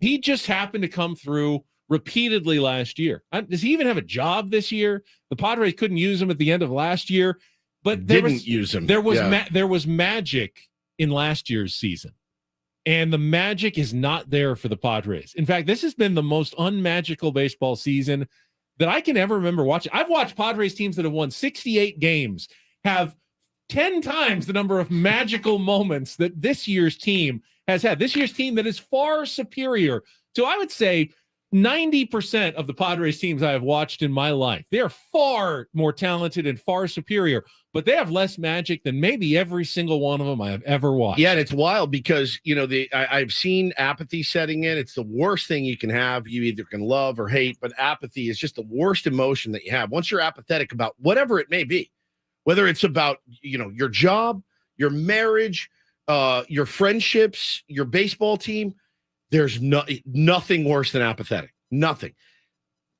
AJ's done a good job in bringing enough superstars here that it's still hard to be apathetic. I still want to watch those guys play. I still enjoy watching this team play because of the guys that are out there. If it's a bunch of hey, I promise you he's going to be really good in 3 or 4 years, that gets me a little apathetic, to be honest with you. But there's enough superstars on this team, Ben, to where I go, it's really hard to be apathetic. Now, I'm apathetic as hell about the results because I can't let every loss just murder my soul again. Turn your mic on. I don't envy the general manager's job this offseason, whether it's AJ Preller or someone else, to take a look and evaluate this roster. Yeah, you can upgrade the bench. Yeah. Well, I mean, you can upgrade the bench. They spent a lot on the bench. Yeah, they spent a ton. You can switch out for different players that you hope are going to be better this year. But you're going to have still the same core that's coming back next year. You're going to have to add magic to They got to figure out a way. That core needs to figure out a way to win together. They really do. And that's when one is hot, the other one's not. And they got to that's the thing is like, how do you coach that? It's the toughest thing to add. Yeah. We need to add clutch hitting with runners in scoring position. Who are clutch guys? Well, you look, Xander Bogaerts, clutch. I mean, Fernando Tatis Jr. has always been clutch. Manny Machado's been super clutch.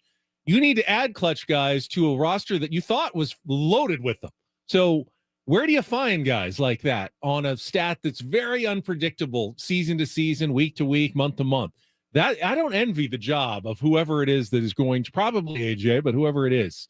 Let's go to Jesse next up here on 97.3 The Fan. Good morning, Jesse. Jesse, are you there? No, Jesse. Let's go to Brad. Jesse's lost your game. Good morning, Brad. Hi, Brad. Good morning. Good morning, gentlemen. You mentioned Jorge Alfaro. He's with the Red Sox.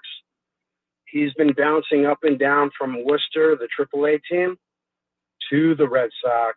And I've been screaming about that all season long because the Padres let him go. Something happened. Something happened. There was something that happened that we don't know, and we may never know. What makes you think that Jorge Alfaro would have had any magic at all this season? Right. Yeah. Just because it happens one year. I mean, that's the thing. You can't tell me that was an aberration. It's not like Jorge Alfaro was a magical player every year of his career and then just brought that to San Diego. Last year was weird. That was strange. That's not going to happen again. You can't count on that to happen again with a player like that. Yeah, and I don't think you can ever really count on magical moments. It's not something you can say, "Ooh, there's a perfect guy. He's been magical his entire career." It's a hard thing to quantify, like you said. But I mean, look, this fan base.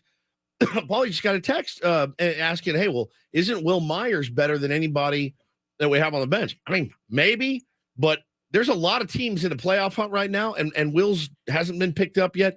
Eric Hosmer, who everybody in the world that we talk to in the big leagues, like, oh, best teammate ever, best clubhouse guy ever. He's great. You love him. We love him. He's fantastic.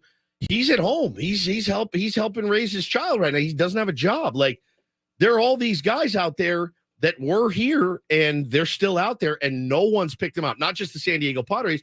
Will Myers has been on the shelf for a while. No one's picked up Will Myers. I don't know what the reason is for that, other than there's no GM out there that thinks he can help his team win. And, you know, I get it, man. Desperate times call for desperate measures. That's why people are asking me every day about Cole Hamels.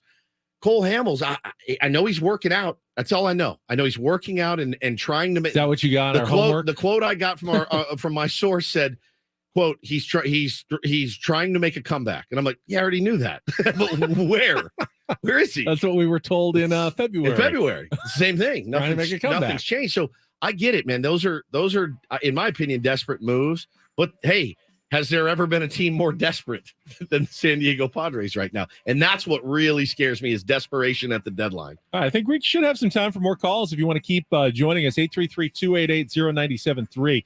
Had an interesting list that hit Twitter. One thing that the Padres have far exceeded every other team in baseball at over the last few years. Probably not going to surprise you that much either. It's coming up next on 97.3 The Fan.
Woo! Halfway home on a Thursday. Ben and Woods 97.3 The Fan, and a lot of good spirited discussion this morning. I mean, that's really all we have is just good spirited discussion. No one knows really the right solution here.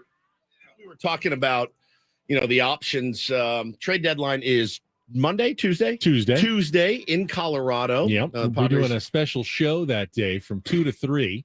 That could be a grind of a show, depending on what happens. The options for the San Diego Padres, I guess, are as follows. Maybe you can negotiate it down from an hour to 40 minutes. How about 15? How about give you a good, solid 15-minute show? Good chance we'll know whether they have or have not made moves by 2 o'clock on Tuesday. Oh yeah, absolutely. Probably, although there are definitely those last hour moves that get made for sure. I saw, and Eno Saris is going to join us in about 30 minutes. And Eno tweeted something last night. He's like, after Ohtani was essentially pulled from the market and the Angels decided to go out and get Giolito and Ronaldo Lopez, he goes, this trade deadline is going to suck, isn't it? And it very well may. And we were just talking about the options of AJ Preller and Peter Seidler and the San Diego Padres. And, your options are as follows. You can buy big, even though I don't know what buying big looks like. If Ohtani is officially off the market, then what is the biggest buy you could have? You trade for Blake Snell and Josh Hader. Exactly. Yeah. And exactly. See if you can maybe put a package together and acquire Juan Soto. Right. Oh, wow.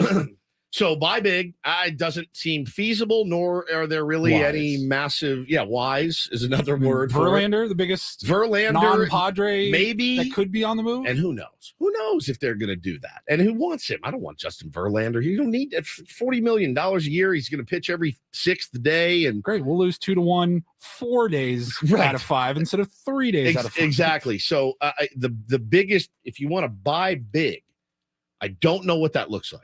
And there's always moves you go, oh my God, they moved him. Holy crap, that's crazy. Like it always happens. There's something's going to surprise us. It always does. Even like a Salvador Perez, that's not buying big. It's not buying big. No, it's not buying big at all. Wilson Contreras is go out and get Paul Goldschmidt. That would be buying big, I guess. Nolan Arenado would be a buy big, and there's a chance that the team up north puts something together and to try to get Nolan Arenado, which is going to suck. It's going to suck for all of us. So that's what buying big looks like. I don't think the Padres will do that. Then there's the old dreaded buying on the fringes, where you add a Scott Barlow reliever type, or you add I'm just throwing this name out there, probably not available, but somebody of the Joey Gallo, Jock Peterson ilk, right? I think it was G-Man Choi, who G-Man Choi yesterday was suggested as an option. That is a buying on the fringe move. Problem is, some of the Padres prospects, guys like Robbie Snelling, guys like Jay Groom, they're starting to pitch a little bit better to where you're like, I don't know that I want to move those guys for a G-Man Choi or something like that. That can set you back, as we've seen with the Sawinskis and the Bednars. I'm on the record that those top 4 at least are all untouchable. 100%. Right now. 100%. Untouchable. There's no sensible reason to trade a top prospect. A Merrill, a Salas, a Snelling. And if that's what the price tag is for everything right now, then I'm staying out of the buying market. I'm staying out of the buying market.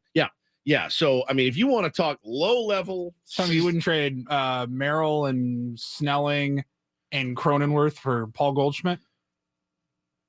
No, not this. No, I don't think I would. I don't think I would this year. Isn't he under contract? Goldie's got like $30 million a year. One more year, I think. Yeah, one more year. I don't think I do that. I don't think so. And I don't think I do that. So that's what buying on the fringes looks like. Getting your maybe a 7th inning type reliever, but you don't want to give up a Snelling or a Lesko, filling some holes, trying to, hey, we did something. We didn't just stand pat. Then they sell lightly. They sell a Josh Hader. They move him to a contender and they get some good prospects back for him. Can you still win baseball games without Josh Hader? Yeah, you can. And when we win, we blow a lot of teams out. And you don't really have a need for an elite closer like Josh Hader. I love Josh Hader. I hope in the playoffs if you got there. Yeah. Oh, yeah, absolutely. If you got to the playoffs, you'd love to have Josh Hader back. Then you can. That's just a kind of a light sell and move Blake Snell as well, which I mean. It would hurt. It would hurt to see, but think about what you could get back from Blake Snell. Throwing Snell into the mix moves it to sell big. That's a sell big. That is, we have waved the white flag. Now you're selling. The 2023 season is over. Your absolute biggest sell is Juan Soto. The biggest chip that you can sell is now Juan you're waving Soto the flag on 24 with a year of control, because I don't know who you're getting back for Juan Soto right now. I have no idea what that prospect package would look like. That being said, yeah, you're in 24. You're going to have to find somebody to replace the production of a 24-year-old Juan Soto. Some team will get him with a year left, chance to renegotiate with him. You also have the chance to renegotiate with Juan Soto if you traded him and he hit free agency. You have that chance again. I don't know that would ever happen, but those are your options right now. Here's what I'm going to tell you. None of them look great. None of them really get, pump my nads at all. I'm pretty disappointed at about all of them. Other than maybe moving a Josh Hader and just seeing what else we can salvage out of this season. Other than that, Ben, you've pitched this to me before, and I think I've talked you out of it a lot on this show over the last 5 years of working together. You have presented player X really likes it here, and this is a great place to play. I wonder if they would take less money. And 99% of the time I look at you and go, no, man, they're always just going to get the biggest contract, and they're going to go play for whoever gives them the biggest contract. And of course, I'm talking about Blake Snell.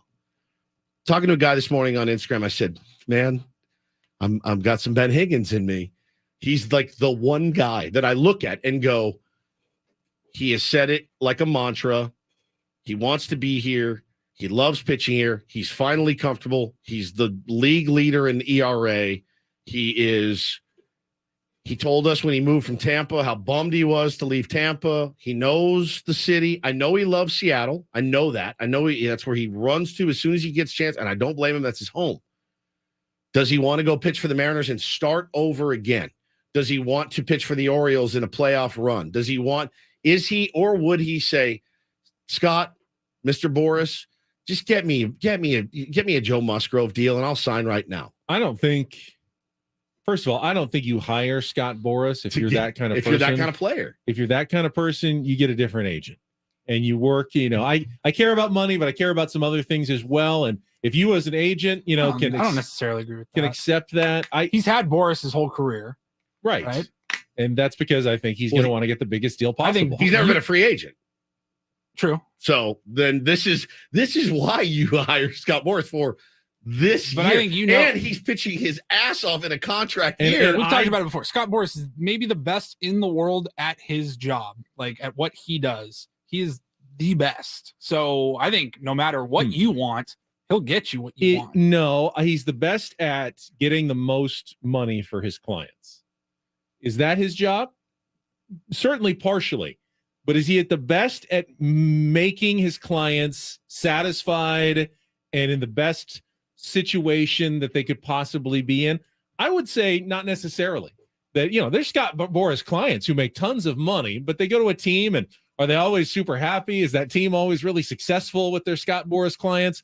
Not necessarily. He's good at pitting teams against each other, driving up the price in free agency, playing that game, playing it in the media where your clients are always talked about, and that drives up the value. And I will go on record again as saying, I would not pay through the nose premium prices for Blake Snell. And I like Blake Snell, but would you do the Joe Musgrove deal? Would you do 5 years, $100 million for Blake Snell? No, oh, absolutely. If you can get Blake Snell at a discount, well, really, if you can get any player at a discount, do it. You absolutely should do that. Now, just for the record, if you get Costco prices for, prime merchandise, you absolutely do that. But I don't, like the Braves do. Yeah, the Braves. It's done. I don't overpay to keep Blake Snell. And right now, with Scott Boras as his client and free agency looming, I think any team that gets Blake Snell is going to have to overpay a little bit. And who don't we overpay for?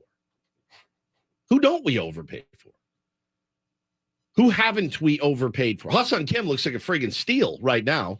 But that I don't was think Tatis was an overpay. No, I don't.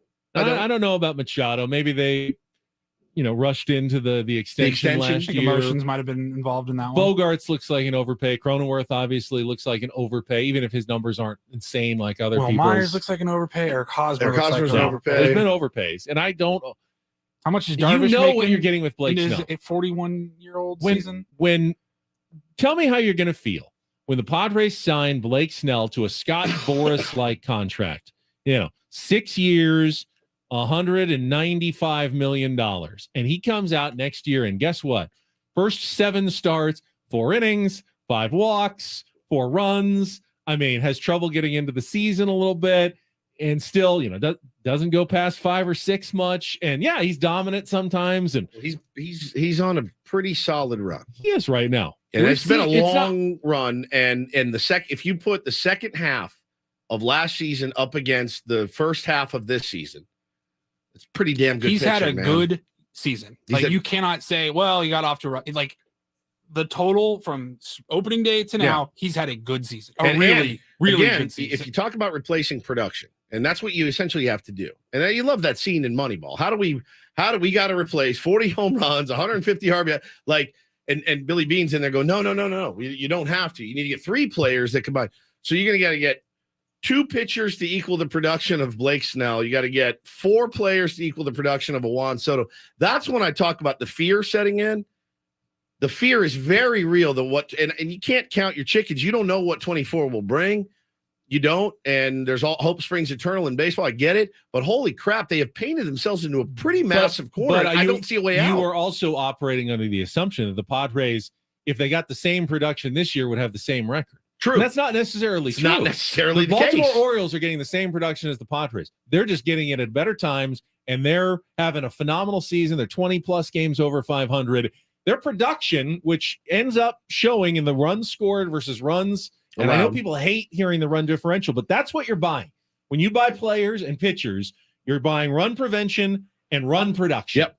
And when it comes to run prevention and run production, Padres are right there is good. They're number 3 in the National League. But it's empty. It's empty because of when they come. But you don't need more production. You need more timely production. You need it at better moments. How do you find it? You could have less production next year, and if you get it at better times, you're a better team. You're a better team. The Padres, in a lot of ways, have nowhere to go but up next year. Even though, as you said, they got a lot of things to replace. It's going to be hard to do that. But at the same time, they can't do worse than they've done this year.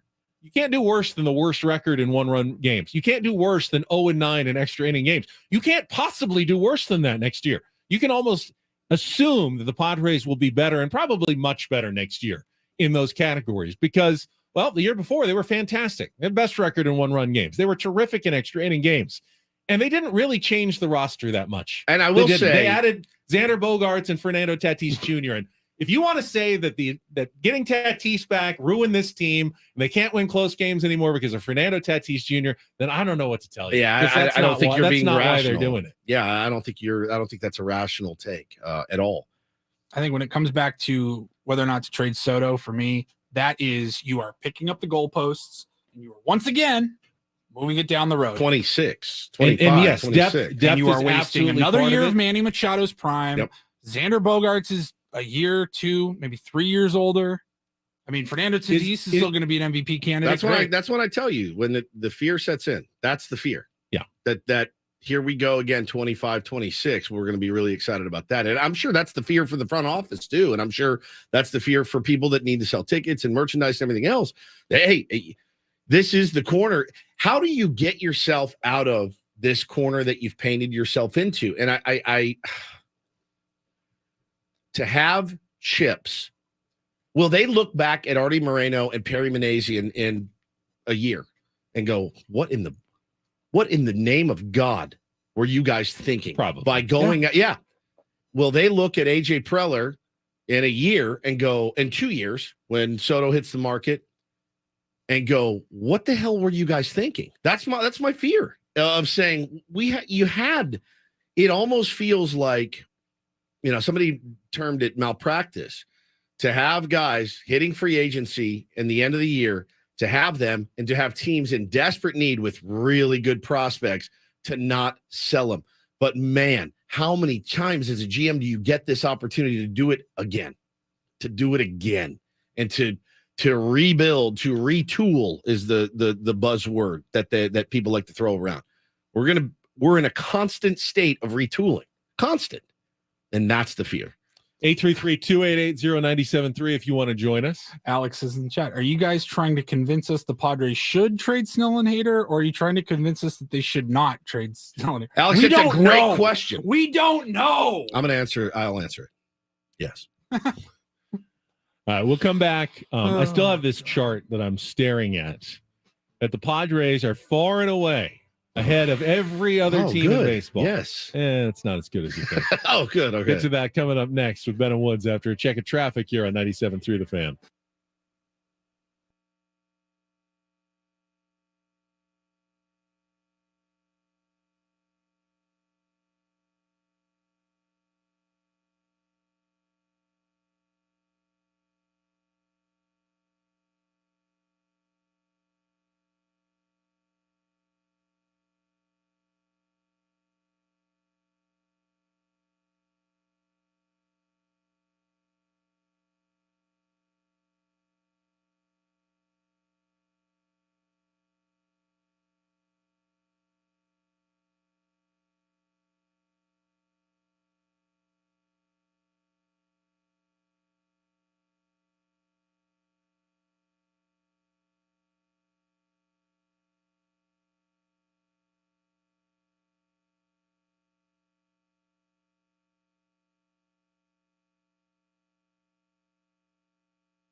Don't forget, you can tune in to 97.3 The Fan's commercial-free trade deadline show next Tuesday from 2 to 3 p.m. when all of us, Ben Woods, Coach Quintera, Gwen and Chris, Sam Levitt, get together to discuss all the Padres trades leading up to the MLB trade deadline. So far, list them all for me at the moment. Ben Gamel. We may be talking an hour about the acquisition of Ben Gamel on Tuesday. Or there could be a heck of a lot to talk about as well. Yeah, you never know. We got Ben Gamel. He's ours. That's the trade that we have to talk about right now on our trade deadline show next Tuesday. Get him up. So maybe something happens between now and then. You can catch us right here on 97.3 The Fan next Tuesday from 2 to 3 p.m. We got Eno Saris at the bottom of the hour, and I want to ask him about this chart and what he thinks it really means, because I saw this yesterday tweeted out from an account by Robert Fry, F-R-E-Y, and he is posting some MLB draft content. And the chart is the most WAR, wins above replacement, quote unquote, lost by each team's draft pick since 2012. He says, meaning, like the Padres traded their draft pick Trey Turner, he has amassed 30.7 WAR, so they have lost out on 30.7 just on Trey Turner alone. And when you look at the charts, you'll see like second most lost in baseball, 53.8. The Orioles, third most, 53.7. The Cardinals, fourth most. The A's at 46.5. Most in baseball at 93.8. So essentially, it's not even close. Essentially twice as much as the second place team are the San Diego Padres at 93.8.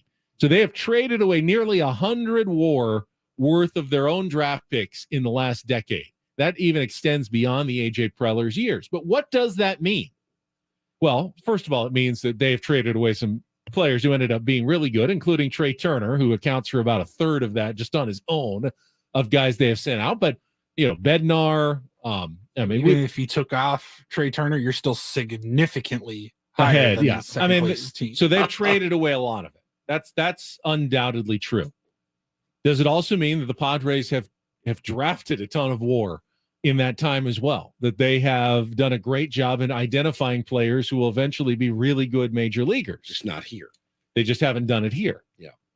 Does it comfort you at all when that list, that the top 7 on the list includes the Cardinals, the Rays, the Astros, the Orioles, who are, up and coming and rising now, that those are some of the teams that have also traded away the most WAR out of their own draft picks? Do I get comfort from it? Historically and recently, successful franchises have done this as well. Maybe not to the extent of the Padres. I just don't know. That's why I want to ask Eno about it. Is this incredibly bad news for the Padres? Is it actually good news for the Padres? Do we have to look at it from both sides of it? Like, what does this mean that what A.J. Preller has done over this last decade? Good question. That's a good question. You have to give something to get something. You have to give things of value to get things of value.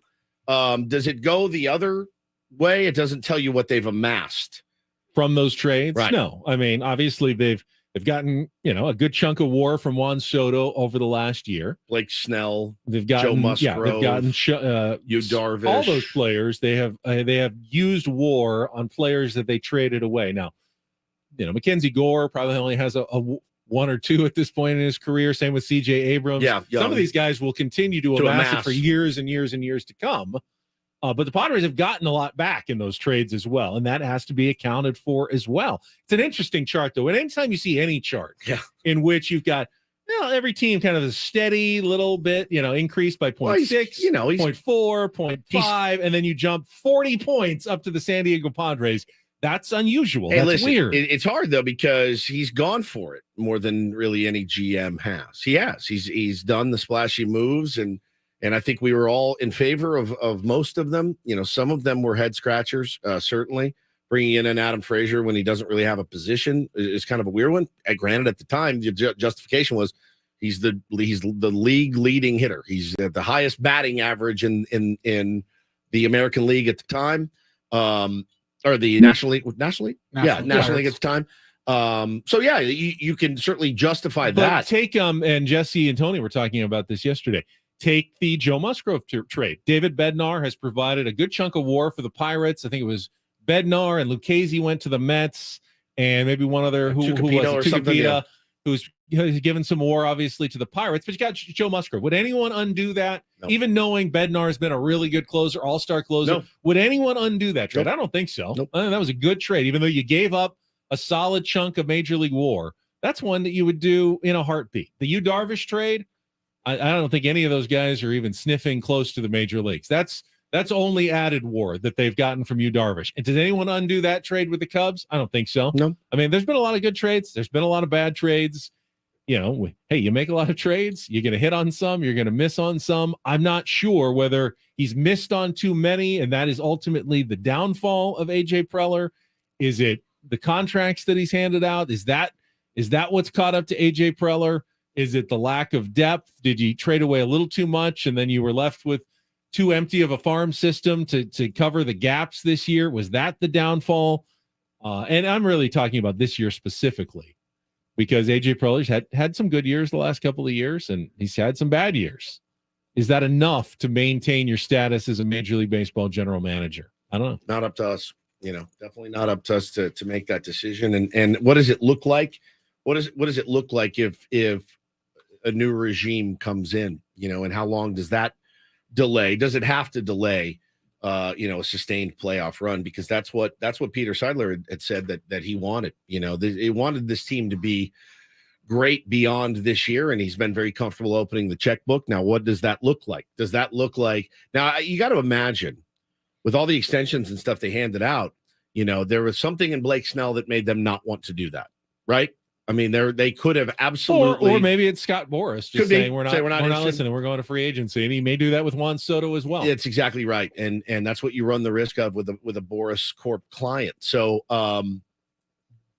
the more of those you bring in, though, the tougher it's going to be to land them, to keep them, whatever. And now, here we are again on the cusp of the trade deadline, talking about trading our best pitcher, potentially our best hitter, and the world's best closer. I think what we've learned, though, and we'll take a time out here and get to Eno Saris. Obviously, having a bunch of star players doesn't guarantee you anything. No. And the Padres may have more bad seasons with Manny and Fernando and Xander going forward. But I'm going to promise you this. They'll have some good ones with those guys as well. I would imagine. They will have some hits. They will have some really good seasons in them that will help lead the Padres to good things. I don't know if it's a World Series. I don't know where it is. But to say that because the Padres struggled this year automatically means they're doomed for the next 4 or 5 years, I don't subscribe to that. I, in fact, guarantee they will have at least some good seasons. This took a big bite out of that window, though. Now when you're paying this much, you really would like to have 5 or 6 good seasons out of 7. Yeah. You don't want to say, hey, we had 3 good seasons and 4 bad ones. You can't wait until Manny's with those guys. 35 years old to have those good seasons. And I bet Manny will have some good seasons even in his mid-30s. I don't think they're going anywhere. Can you get them all to come together in one great season all at once where you win a World Series? That's the trick. Sucks. We got Eno Saris joining us coming up next. Our Smart Baseball segment. He always adds to the discussion, which is why I like Eno. It's coming up next on San Diego's #1 sports station, 97.3 The Fan.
I was just talking about Ben Gamble, homer twice for the El Paso Chihuahuas. Maybe they should have brought him up and had him up in the ninth inning yesterday. I'd love it.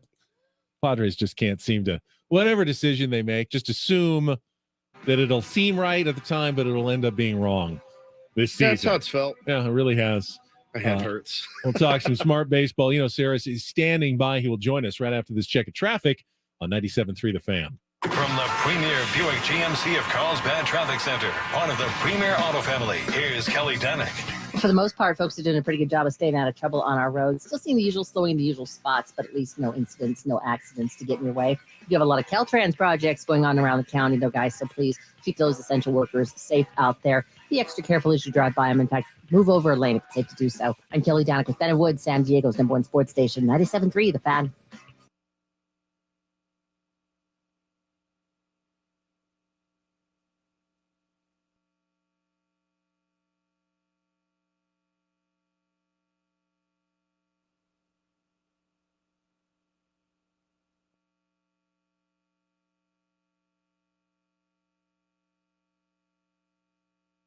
Well, saw his tweet yesterday as we welcome Eno to the Premier Chevrolet of Carlsbad Fan Hotline, and he is not thinking it's going to be the spiciest of trade deadlines this year. Yeah. However, we did get a couple of moves yesterday that were at least somewhat intriguing as we welcome Eno Saris to the program. Good morning, Eno. Hey, how's it going? Hey, buddy. How are you? This is gonna be it's gonna be interesting because I think that with the expanded playoffs, everyone thinks they're a buyer. I mean, just look at the Angels buying Giolito and Reynaldo Lopez last night. They have, I think, like a 18% chance of making the playoffs according to FanGraphs.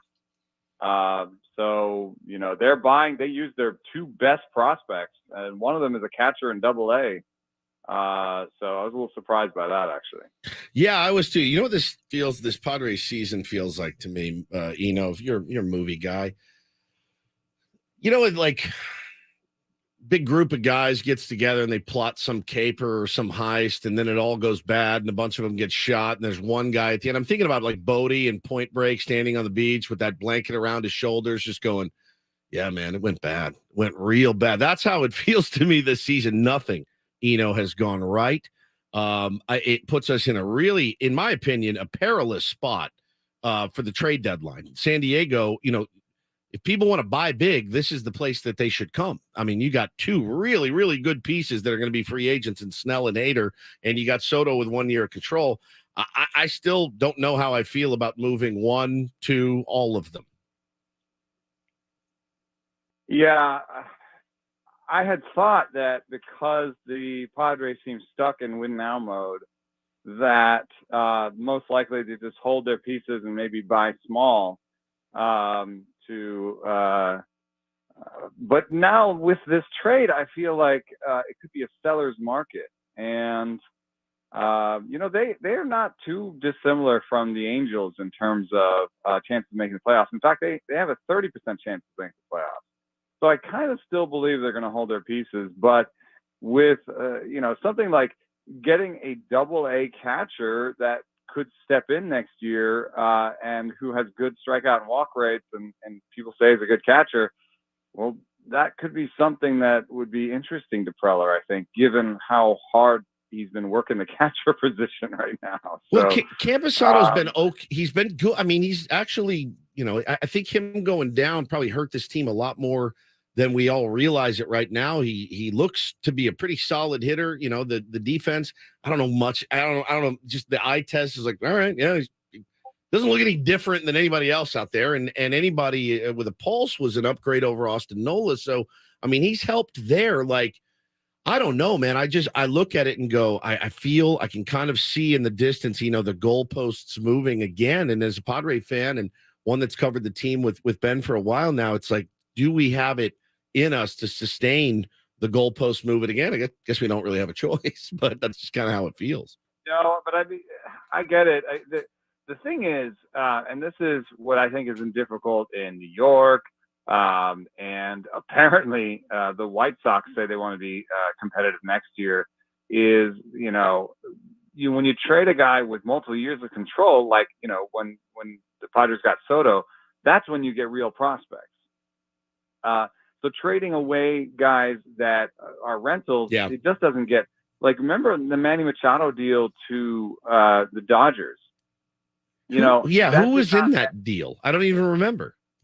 The number one guy is Dean Kramer, and he's like the 5th starter for the Orioles. In fact, if the Orioles get another starter in the trade deadline, he might be the guy that goes to the bench. Interesting.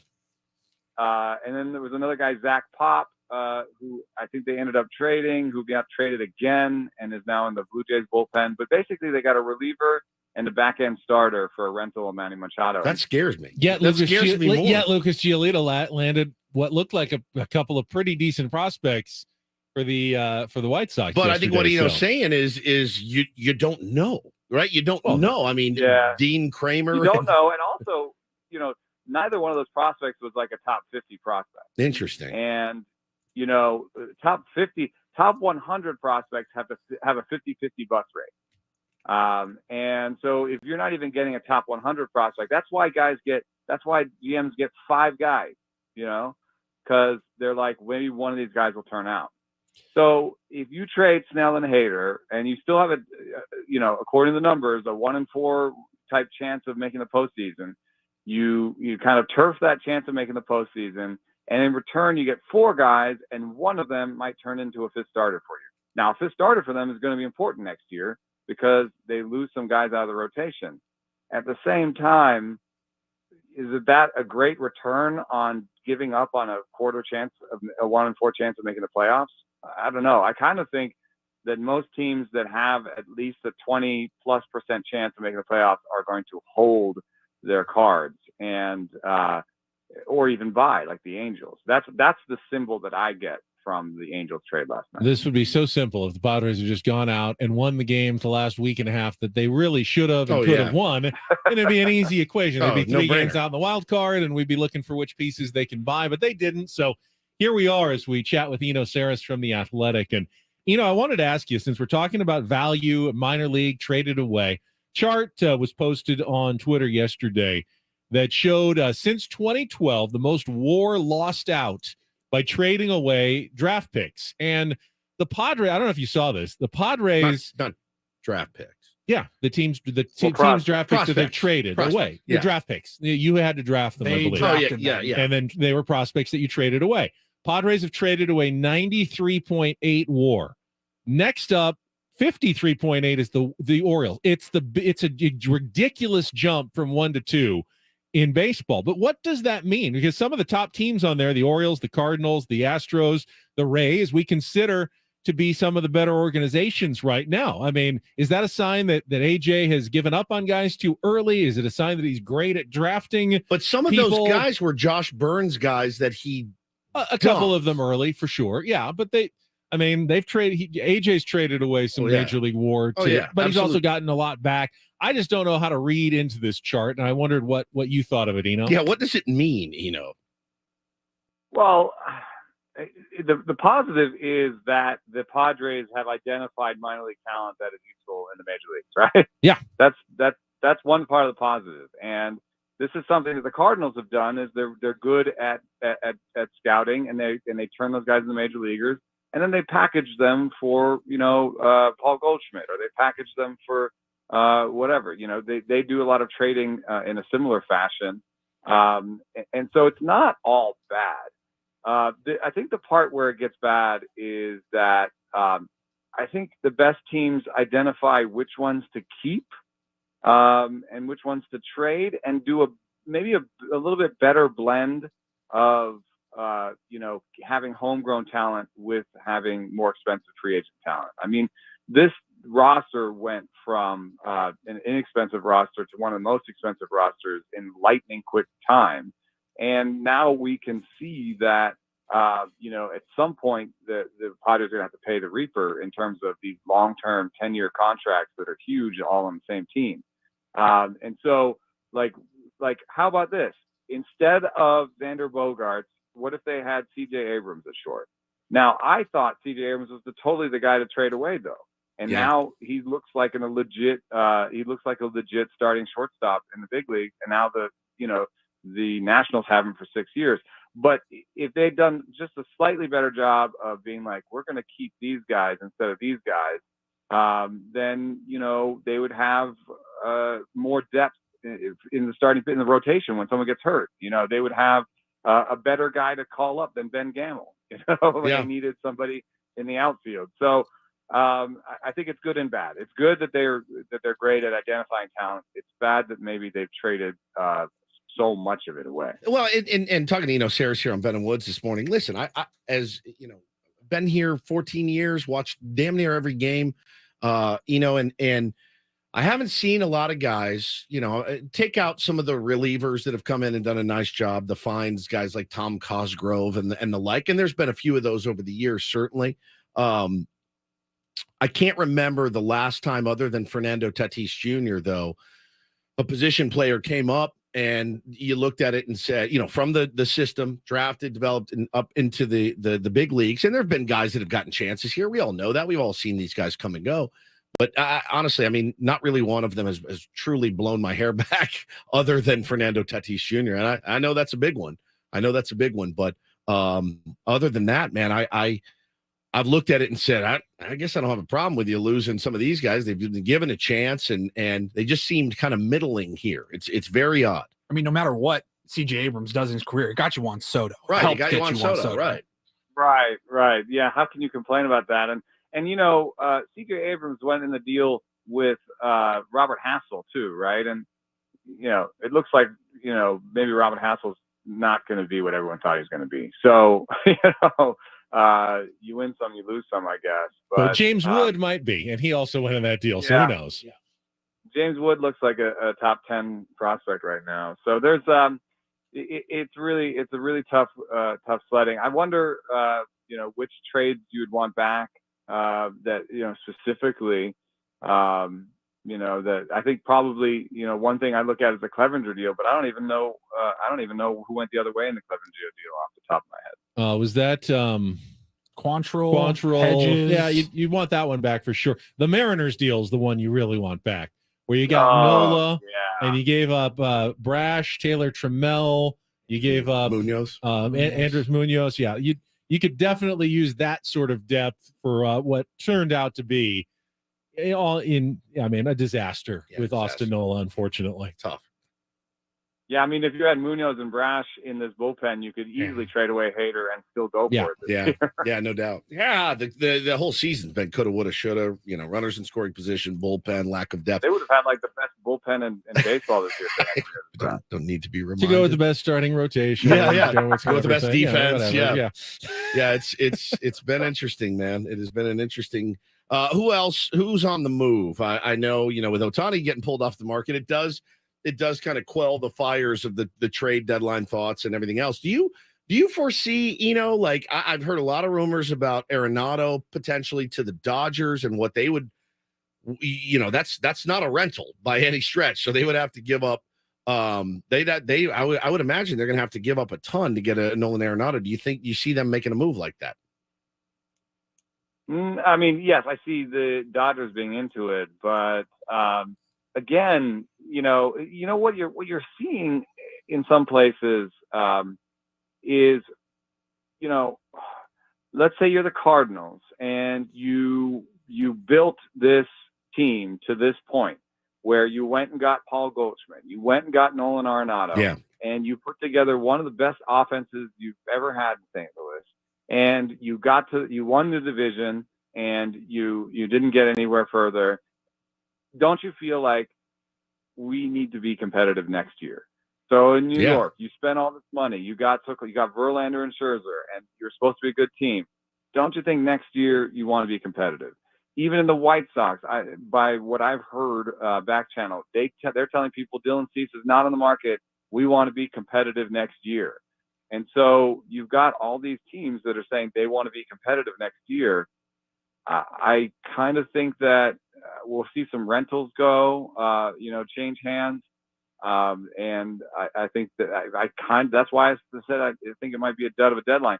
Now, there's always a chance that there's a kind of a challenge trade or surprise. Like the Mariners always make trades, and they have a ton of pitchers. Could they trade a pitcher with a ton of years of control for a hitter with a ton of years of control? But they could do that in the offseason too. So I kind of think, that just in terms of pure sellers, we have the Nationals, the Royals, the A's, and the Rockies, and there's just nothing on those teams. And even a team like the Pirates, they're struggling to build towards something. Do you think that they're really going to trade away Mitch Keller and David Bednar? Right. Right now, when they started out so well, and they might have a chance of 500, and you have to think about it from the terms of the GMs. That's what I'm talking about in terms of job security. Like, if they in the White Sox do a full rebuild, why would I trust those guys that have been in charge forever? Rick Hahn is the longest tenured GM, or the second longest tenured GM in baseball right now, and he has no titles, no division titles, no World Series.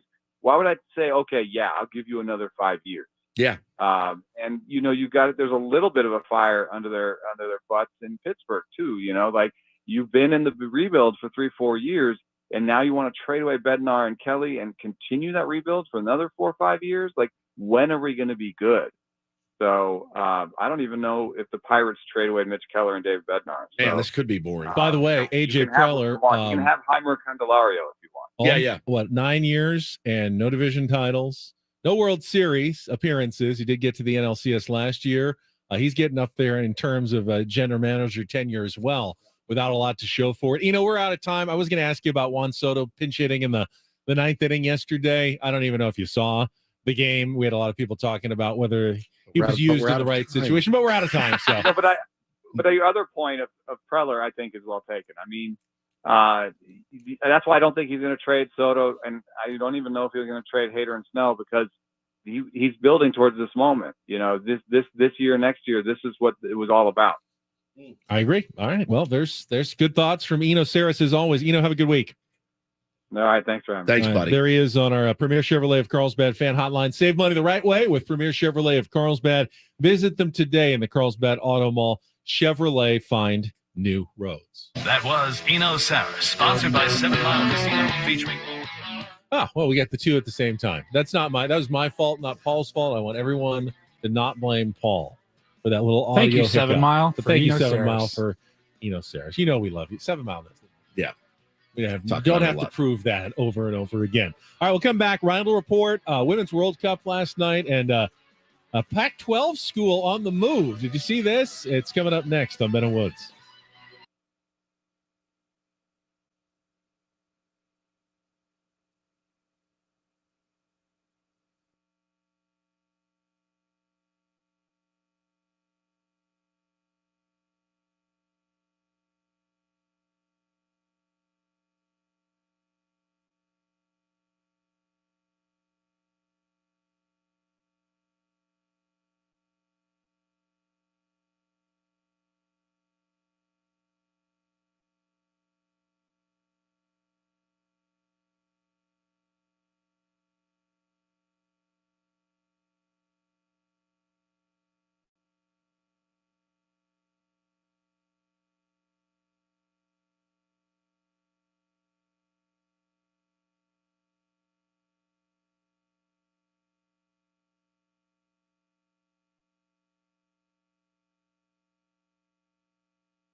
All right, final hour of Ben and Woods. A couple of things we haven't really discussed in detail.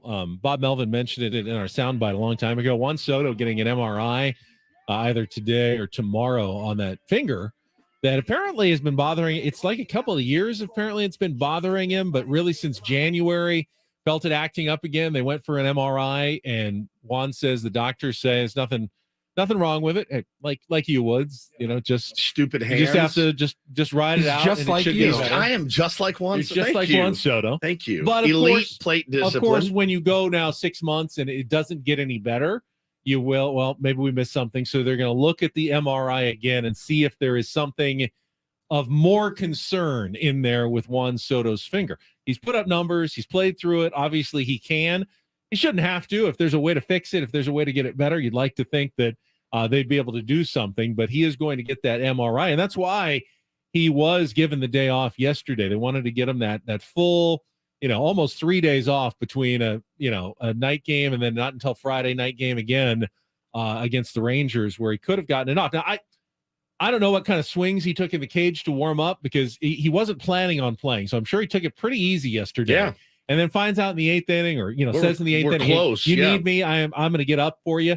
I'm sure he took a few swings. He didn't ever have to swing the bat when he went up to home plate. He almost had the day off, even though he went up and held a bat. He watched 4 pitches. Didn't have to move off first base. Yeah, he didn't foul anything off. There was no stinging in the hands on that. Maybe in the batting cages as he was warming up, he had to hit a couple, and I don't know how the finger felt there, but for the most part, he got the day off anyway, which is good. We'll see what the results of that MRI are coming up, though. And hey, if they get bad news on the MRI, that could be just as much of a sell, sign as whatever their record is or however far they're out. Because if you think, Juan's going to have to sit for 3 weeks to get this right, well, that changes your playoff equation completely. Yeah, I mean, we saw the alternative yesterday. Yeah, it's not good. You don't have the depth. You don't have the depth to survive Juan Soto probably being out for a month in the playoff chase, where you need to be making up serious ground. So that's important here in the next 24 hours as well. What does that MRI really say, and how much of Juan Soto can they count on in the last 2 months of the season? Well, if he goes to the doctor I went to, he's going to put his hand on the machine. They're going to go, nope, you're good. There's nothing wrong with you. That's exactly what happened. Bobby, it hurts. I'm telling you, like, my wrists are killing me. I can't hit a golf club. I can't swing a baseball bat. Well, it'd be fine. I mean, Juan Soto, that was his first day off, and obviously in an unfortunate time. Bob wanted to do it weeks ago. And Juan wouldn't let him. Juan kept saying nope. And then finally, a couple of weeks ago, he said, all right, let's pick a day. I want to see it coming. So they went and they finally found, okay, day off that Thursday. Let's do that Wednesday. That should be a good long stretch for you. And of course, what happens? They absolutely need him in the 9th inning, but that's how baseball tends to work. Yeah, I put no blame on Juan Soto. None, for getting the day off or having a day off, and happens to he's played the most games of anybody on the team. Now, he homered on Tuesday. Who knows? If he had been in the game, could have gone 3 for 4, and Padres win easily. And you just never know in baseball. Yep. That's why Bob agonizes over that more than anything. It's terrible. He wants to get his guys more days off, but he also knows, but what if that's the day off that costs us a game? Yeah. And I'm sure he sat last night going, what if I would give him Juan Friday off against the Rangers and give him those 3, and we had won that game with Juan Soto, gets his MRI, doesn't really matter, could have gone either way. Well, and I think if you're Bob Melvin, you look at the schedule and go, we should beat the Pirates without Juan Soto anyway. Of course. For the love of we'll God. need him against the Rangers. Padres rally this second half of the season and fall 1 game short, it's not going to be the game that Juan Soto missed. Took off. That it was off. That we're going to circle and go, that's the one. That's There's the one. 25 other options to choose in that scenario. More than that.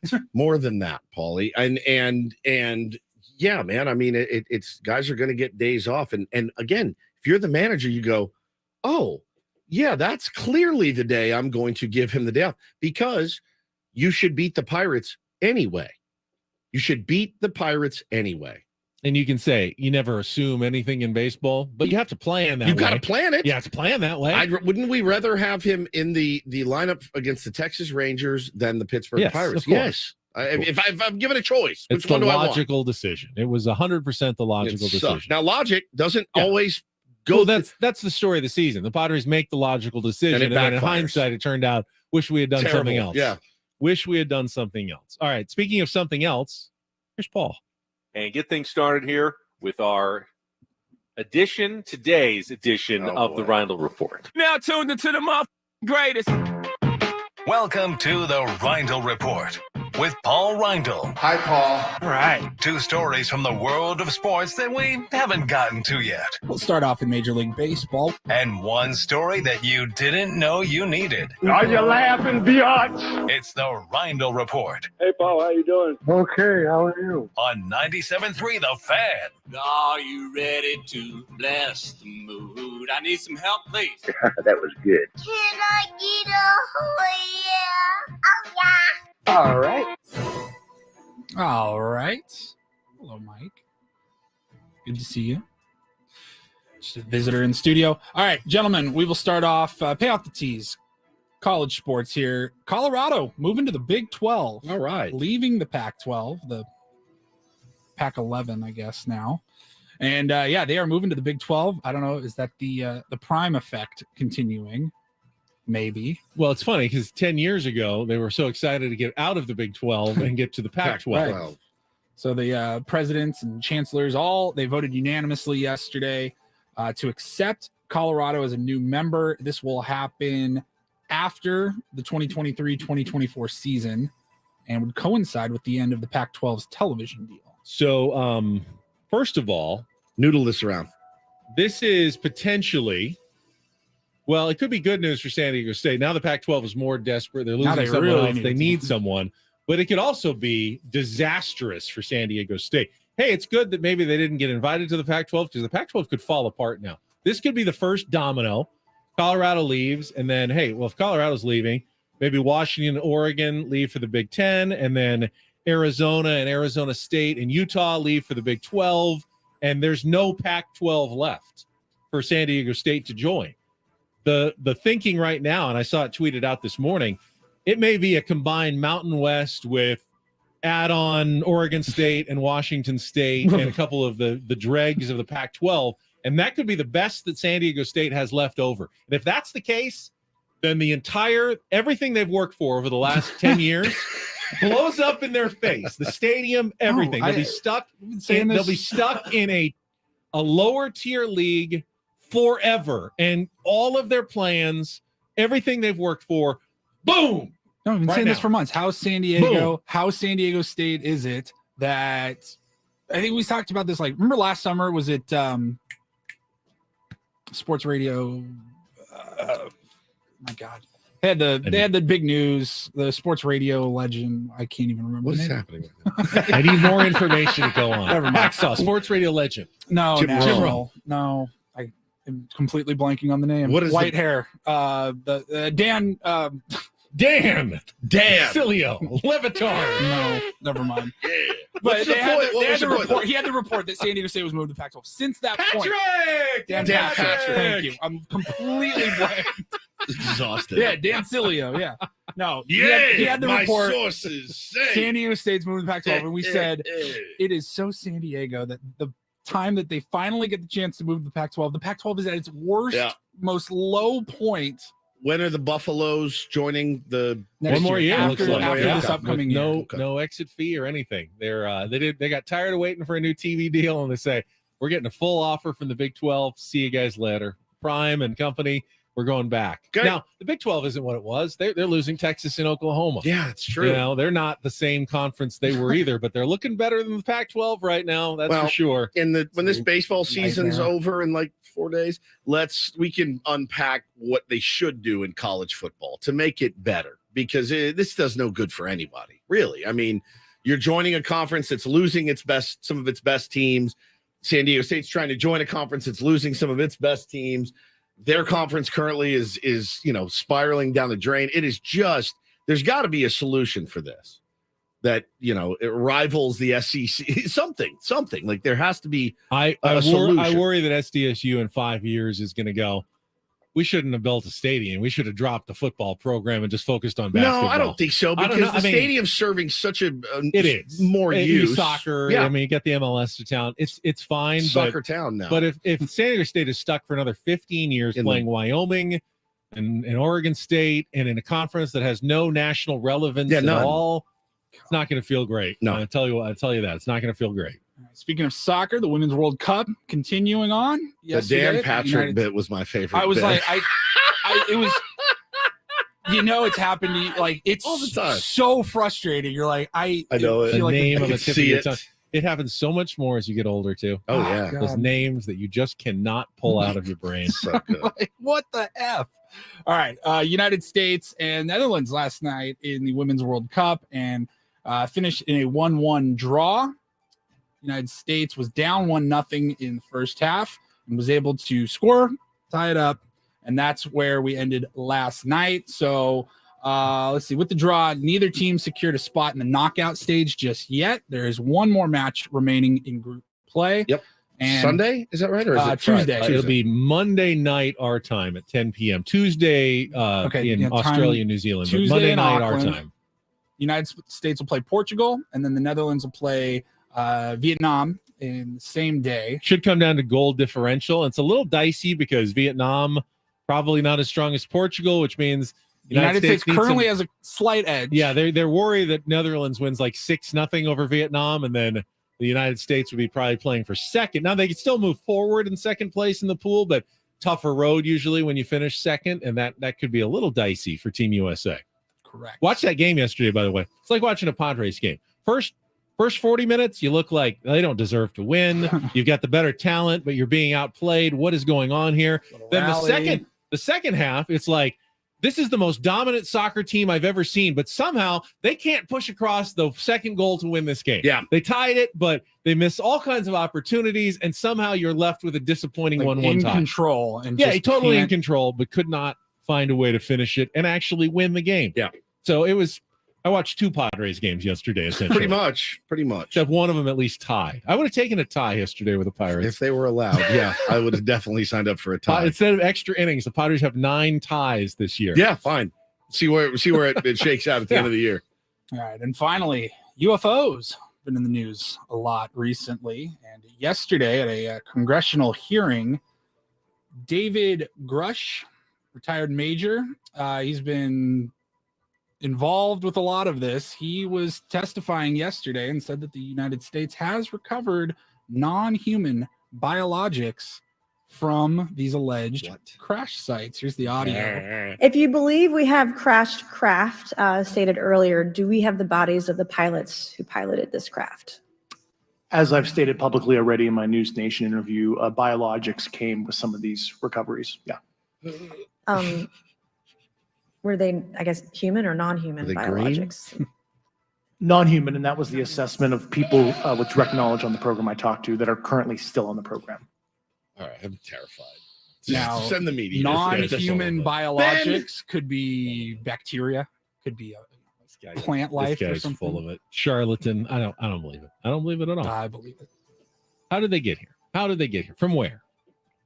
Light Outer speed space. travel. Yeah. So they have light speed travel. You're such a cynic. So they came all the way here with that technology to crash. It's hard entering the atmosphere. Really, they've mastered. Ben, speed of light travel. Ben, those yet guys they don't know did. how to land the plane. Those guys do human beings crash planes?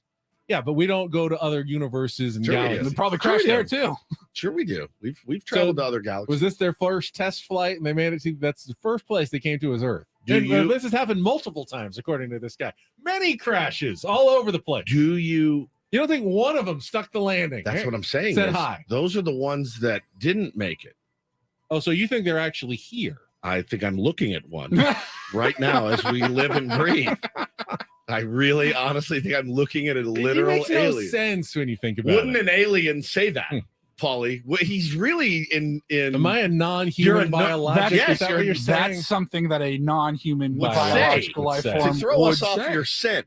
Nobody else works 18-hour days and still has a smile on their face. So according to this guy, a lot of people know that because he hasn't seen it himself, but he's talked to many people with the program. So you have let's be conservative. I mean, what does a facility like that have? Dozens of workers, researchers. They got to recover a crashed plane. That takes trucks. It takes workers. I mean, tons of military personnel, scientists, all of them. Not one of them has said anything. Yeah, they signed an NDA.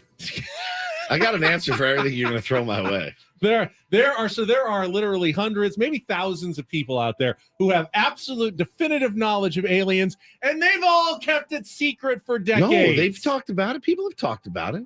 Tom DeLong, is it Tom? Yeah, it's Tom. Yesterday was Tom's It was like Super his World Bowl Series. mixed with his World Series and a World Cup He celebration. told us. He told But everybody. no actual proof has gotten out. What would you need to see? It's just people who like to say, but What would you need to see? The guy take us on a tour. come to your bedside and be like, By the way, why would you want to keep it that secret? What is so? All right, let me just ask you this. I'd say I'd share that news if I found that. That's really cool. Let's say, hey, we found aliens. We're Yeah, not like a alone. modern day- We're not alone in the universe. This modern is pretty day cool. Indiana Jones. This is you pretty are. cool. Why wouldn't you share that with the world? Like, we have Good just question. found that we are not alone in the universe. Let's all come together over this news and celebrate. But no, it's always a government conspiracy that is keeping it from us. None of this ever makes any sense, and it drives me crazy that no one look at the logic of how inane and stupid this is? No, I believe it. Cut and dry. Do you believe that we are alone in the universe? I do not. I think there is probably life out there. I don't think we'll ever see it or contact it. It It's hurts too my far away. head to try to think about space and Again, it's infinity. What human works 18-hour days and then comes in every day, won't take any stimulant of any kind, works 18-hour days, 5 to 6, sometimes 7 to 8 to 9 days in a row, and still has a smile on his Well, face? we have actually 32-hour days on planet Pound Town, so I'm on a different cycle than everybody else. Pound Town. You're either a robot or an alien. So which one It's is one it? of the two. Is his blood even red? Has he ever bled? I've never seen him bleed. He had a nosebleed. Oh, that's right. But that could have been from something else. Could have been, could have been anything. I'm looking at one. Literally, I believe that's the theory I'd like to. That's the rumor I'm going to spread around. Ben Higgins alien. It's the only thing that makes sense at this point. Paulie, that was an excellent story. I may need to dig in because I've avoided it a little bit because I don't want to know. And now that I know that, rabbit holing us. now I may be here? rabbit holing like a madman today. Thinking about again how big space is. Well, and hearing that guy universe say it, is and all that, you're like, it seems foolish not to think that there's something out there. It's just easier for me to there probably is. Ben's a big prove it guy. Yeah, I'm a big prove it guy. That's for sure. You don't believe in ghosts. Yeah, does not believe in ghosts. One day it's all going to hit you at once. You're going to get haunted by a ghost, and an alien's going to inhabit you like A ghost man, an alien I ghost. told you. If ghosts are real, why do they all have to be from Earth? Are they physically bound here, or can they travel from other planets? Nobody knows. Hey, if I'm a ghost and I can go wherever I want, I'm gonna go check out some of these alien worlds. Nobody knows. Yeah, Ben. People are agreeing that Ben is an extraterrestrial. I do believe that now. All right, we're gonna go from aliens to shout out to her family. Oh yeah, sad day yesterday. Yeah, sad day. That's coming. Always up. fun to do these. Checking traffic on 97.3 The Fan.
Hey, it's Ben Higgins here, talking about Manny Sedano Lincoln in La Mesa. If you are in the market for an SUV, maybe you don't know this. Lincoln, in the last few years, this is what they've focused in on. They have a line of SUVs, and they've just said, let's make the best out there, the best in the market. And that's what you're going to get at Manny Sedano Lincoln. The Navigator, the Aviator, the Corsair, and they're just all absolutely brilliant. The Nautilus, they're fantastic. Like, take the Corsair, 2-row mid-size luxury SUV, varying horsepower. You can choose the engine that best fits your needs. And right now, during the summer savings event at Manny Sedano Lincoln in La Mesa, you can get a 2023 Lincoln Corsair for just $399 per month on a 36-month lease. Enjoy that refined power. It's an on-the-road sanctuary. It looks sleek outside. It's got all those luxury technology, safety features on the inside that really elevates your sense of peace during your driving experience. That's why I always say it's not driving, it's gliding. And then when you head down to Manny Sedano Lincoln, you're going to see their brand new facility, gorgeous showroom at 8930 La Mesa Boulevard, state-of-the-art service center, and you'll be shopping from a local businessman, a proud veteran in the Marines. He's got 20 years in this community, tons of experience in this business. They know how to make you happy. They know how to get you behind the wheel of the absolute perfect SUV. So check them out today. Go to SedanoLincoln.com to see all the summer savings deals, or head on down to Manny Sedano Lincoln, locally and veteran owned.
Well, certainly sad news yesterday. Welcome back to Ben and Woods 97.3. The fan saw the news pop up yesterday. Sinead O'Connor died at 56 years old. No cause of death yet. I think a lot of people have their theories. Pretty tough life, pretty tortured life. She lost her son last year to suicide, and it was as you can imagine, it's the most horrific thing ever. And she passed away at 56 years old. And I saw a lot of really interesting and beautiful tributes to her yesterday. And somebody tweeted something that really made sense to me. They said, there's a lot of people that consider themselves punk rock, but really there's really no one more punk rock than Sinead O'Connor, somebody that was willing to risk her career for her principles and the things, said what was on her heart and on her mind. And anybody in pain, that much pain, it's just so sad to see, and life had to be so hard for her to navigate. You know who she reminds me of? Colin Kaepernick. In a way, a little bit. Someone who faced outsized consequences for speaking their mind. Yep. Their true belief, standing up for what they thought was the right thing to do. And whether you agree or disagree with their take, whether you don't think Colin Kaepernick should have knelt during the national anthem, and you don't think Sinead O'Connor should have, what did she rip up a picture of the Pope on Saturday Night Live? Whether you agree or disagree with that, I feel like I can respect someone who does something because they believe it's the right thing. You may not agree with them, but now if someone's doing something, if they're doing something for publicity, to cause a stir, I don't respect that at all. But if you think you truly believe you're doing something that is important and is the right thing, even if I disagree with that, I do agree with your motivations behind it. And she was absolutely, dragged through the ringer. Searing frankness is how her songs were described. And I think, honestly, I the voice is spectacular. And of course, her biggest hit being the Prince penned "No One Compares to You" still remains one of the. I'm sorry, what did I say? No one, nothing compares to you. It's still a song you hear. It can absolutely bring you to your knees if you're not from another planet. For us mere mortals, it's you hear it and you're just like, it's pure heartbreak in a song. And her voice was unbelievable. And really risked it all. And she quoted her quote was, I'm proud to be a troublemaker. So she lived a tough life, man. Really, really tough life, a tough life growing up as a kid. There was, abuse and things like that. And it just really, really sad to see that news yesterday. But, if you do believe in peace and things like that, yeah, absolutely. So, when we lose someone, there's only one thing we do on Ben and Woods. It's our 21 gun salute. It's our missing man it's a formation. Little chase list. It's the highest honor we can give to someone who has passed away. Called shout out to her family. This is different. This is the Queen. Yeah. This is BBC News. We're interrupting our schedules for the following announcement. Buckingham Palace has announced the death of Her Majesty. Yep. Such a weird, two of the weirdest. David Guetta and then that one. Shout out to his family. Incredible. Shout out to her family. Shout out to her family. All right, we have some Padres tickets to give away. I want to note yesterday was the 18th consecutive sellout at Petco Park. They just sold out a 3-game midweek series against the Pittsburgh Pirates for a team that's below 500, including a day Wednesday 1:10 p.m. start under fairly scorching temperatures. That is you are unbelievable. Padres fans, give yourself a pat on the back. That is all you get. That is incredible. That is incredible. Yeah, tickets are still they have sold out at like 90% of the games this year. It's amazing. So it's still hard to get tickets. And if you haven't been for a while, Petco Park remains an unparalleled experience. And we are giving away a pair of tickets to Saturday's Padres Rangers game. Boch coming back to town with his squad. Tickets are available now at Padres.com. But fourth caller right now is going to win a pair from us at 833-288-0973. 833-288-0973. Hey, I know the team's been frustrating. What else are you going to do better on a Saturday night than spend an evening, Petco Park, Rangers in town? Just enjoy some baseball. Enjoy the ride. As we Enjoy like to some, say. enjoy some tri-tip nachos like Mud and Don were doing during the game yesterday. Saw a lot of tri-tip nacho opinions on Twitter. You can get your own at the ballpark on Saturday night by calling now to win 833-288-0973. All right, we'll come back. I don't know that we made enough about what happened in the first inning of the game yesterday. That was wild. I mean, the lack of offense. It was wild. That was wild. That first inning. Yeah, that umpire was getting so bad. I've never seen me yelling at my kids. I've never seen anything like that in a baseball game. You have to look up. Look up. He's pointing at his chin. It was incredible. Talk about it next on 97.3 The Fan.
Got an observer in studio here. Occasionally give young broadcasters or future broadcasters to be a little bit of advice. So I want to ask you, Woods. Yeah. Would you give up 30% of your salary to make your rest of your radio station better? Yeah. You would? Yeah. You think that that's a good team player? Mm-hmm. That's Aaron Rodgers essentially has done that for his team, the New York Jets. 30% is a lot of dough. Yeah, well, for him, it's like $35 million over 2 years. He's also earned like $1 billion that he is giving up. He's got at least $200 million. Makes it an easier payroll decision. Flexibility. I disagree. I don't think it is ever on the employee to make the sacrifices to make his corporation better. That's not the employee's responsibility. It's his responsibility to both him, his family, his colleagues. You always should get what you deserve, what you've earned, what you should be paid. You should never have to accept less in order to lift other people up. I disagree. Is that selfish of me? Yeah. It's like the definition of selfish. Really? Yeah. The definition of selfish. I think so. Yeah. I mean, it depends on what your priorities are. If your priority is to make, if your priority there's is a salary cap in football that right. changes things. But let's say there wasn't. There's certainly. I wouldn't be saving Robert Johnson, the owner of the Jets, whatever his name is. Woody Johnson. Yeah, Woody Johnson, the owner of the Jets, money to help him pay for other players. Now, it sounds like Dalvin Cook might be coming right into the Jets, using some of that flexibility to add that's another fantastic. weapon. That makes you better. So I don't have a problem with that.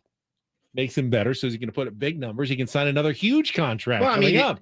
I know he's made a ton of money. I mean, I guess you could look Tom at it Brady like did it's it all the selfish time. of Aaron Rodgers in a way. It's like he's not just doing it because he feels like giving away $35 million. right. He's doing it because he wants to win a Super Bowl. Yeah, and he's like, hey, I can. If I want to win a Super Bowl, I want the best talent available. He wouldn't do it for the Packers. Never did it. They had to give up Devontae. They had to give up a ton of players because they couldn't afford them because they were paying Aaron Rodgers so much money. Brady did it. A lot of guys. Brady have did done do it. it. Brady did do it. Does that make them better teammates? How many Super Bowls does Tom Brady have? Better 7? Yeah. Then the answer is yes. How many does Aaron Rodgers have? One. One. Smart move. Because he hasn't done this yet. Now he's trying it the Tom Brady way. Essentially, doesn't guarantee you that you'll win anything, certainly, but I mean, it increases your odds. You know, it's funny because in baseball it's different. In baseball with no salary cap and no like individual like supermax, you can drive up the salaries. You can get what you deserve. In basketball, it's different. You can't. LeBron can only make so much. He can't sacrifice. Same with football. I mean, there are some veterans who'll take the veteran minimum exception. You know, they're not the LeBron types, though. I mean, they're all making. There's no reason like LeBron should be making less than Jaylen Brown or anyone else who has a super max. It's just how the rules work. If LeBron, I think we've talked about this before. If LeBron was getting fair market value for what he brings in terms of, first of all, talent, marketing, everything, attention to the Lakers, he'd be making $125 million a year or more. He'd be making so much more than he does, but the rules are set up to limit what he can make. Well, and that's why Shohei Ohtani is going to be so fascinating. like whatever he makes, you do feel if he continues on the pace he's on right now, he's underpaid. Like it's going to be staggering what that guy commands, Ben, at the when he hits free agency. If in fact he does end up hitting free agency, what is he worth in endorsements? What is he worth in advertising? What is he worth in season tickets? What is he worth in merchandise?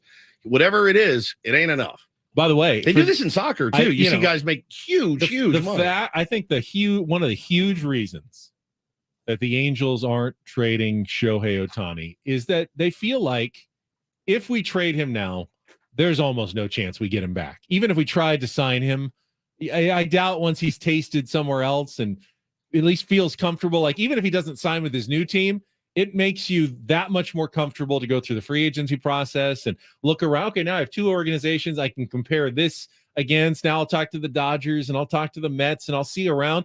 But if he stays in the building and they have a decent experience over these next 2 months, it's a lot tougher for Shohei to do that free agency thing. And an offer from the Angels might feel a little bit more. Let's just take the Angels off. I like it here enough. Let's just take it.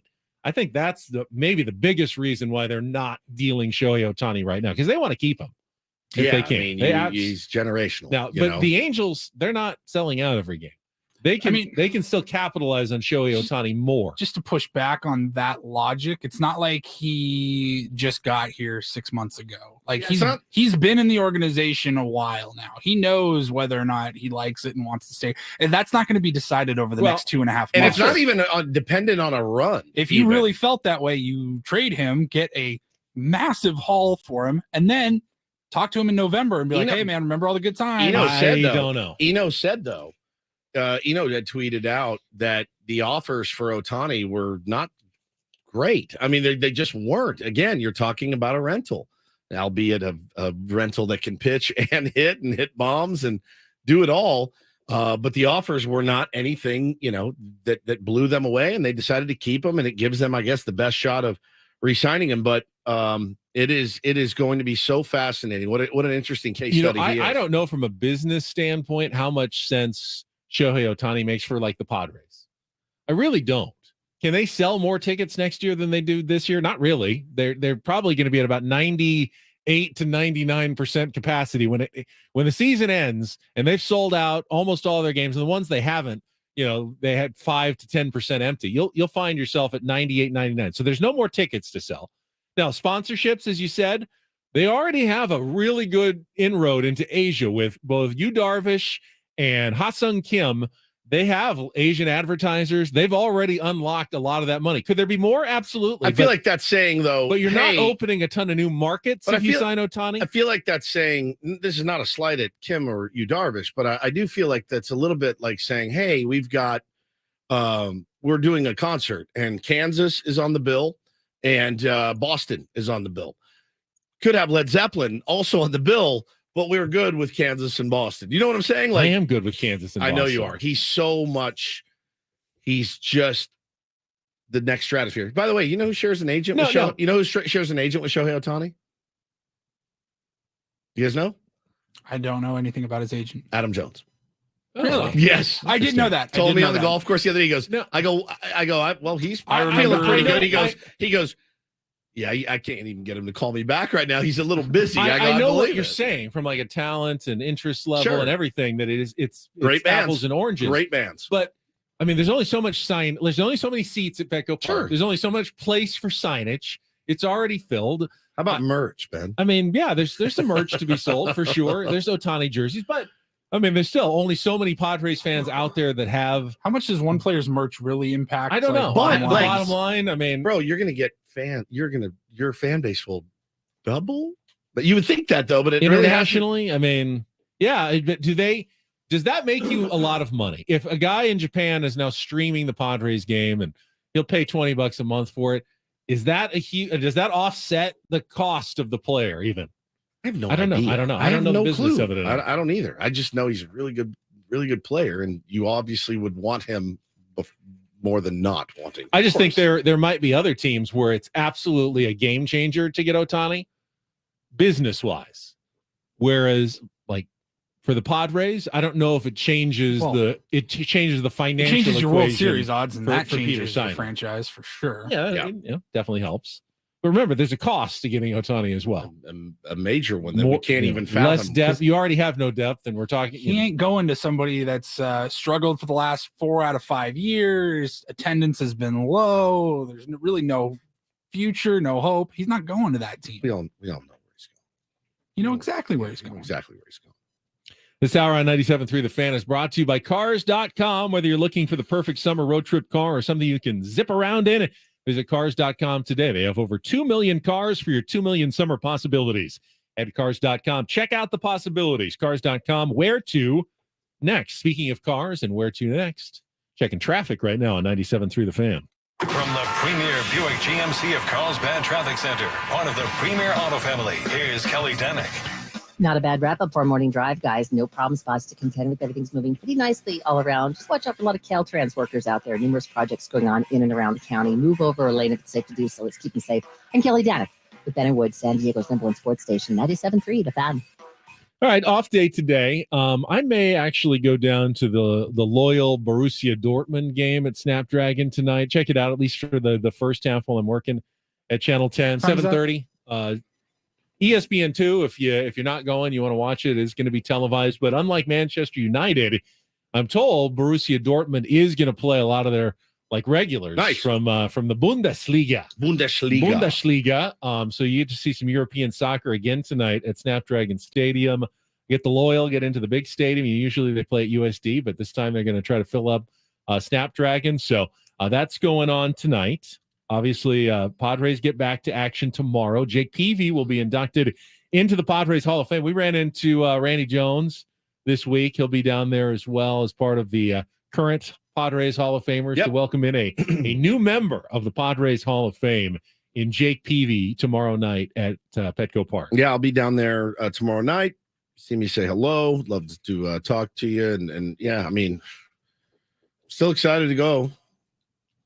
Excited to watch. See what we Saturday. can do. Yeah, what can really happen? Thank you, sir. Have another. Yeah, exactly. Just a glutton for punishment. Jake Peavy confirmed the story you told when we had him on opening day about how he would get himself fired up for game. Really.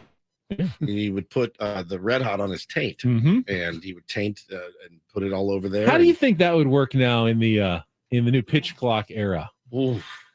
I mean, going fast is fine. I'm sure he's kind of hyped up, but that's kind of why he did I think he might look a little bit like yesterday's pitcher, Johan Oviedo, going a little too fast. Like, I'm ready to go. Wait, stop. You haven't look at eyeballs. You got to look at the batter. You got to wait. I've never seen anything like that. I haven't either.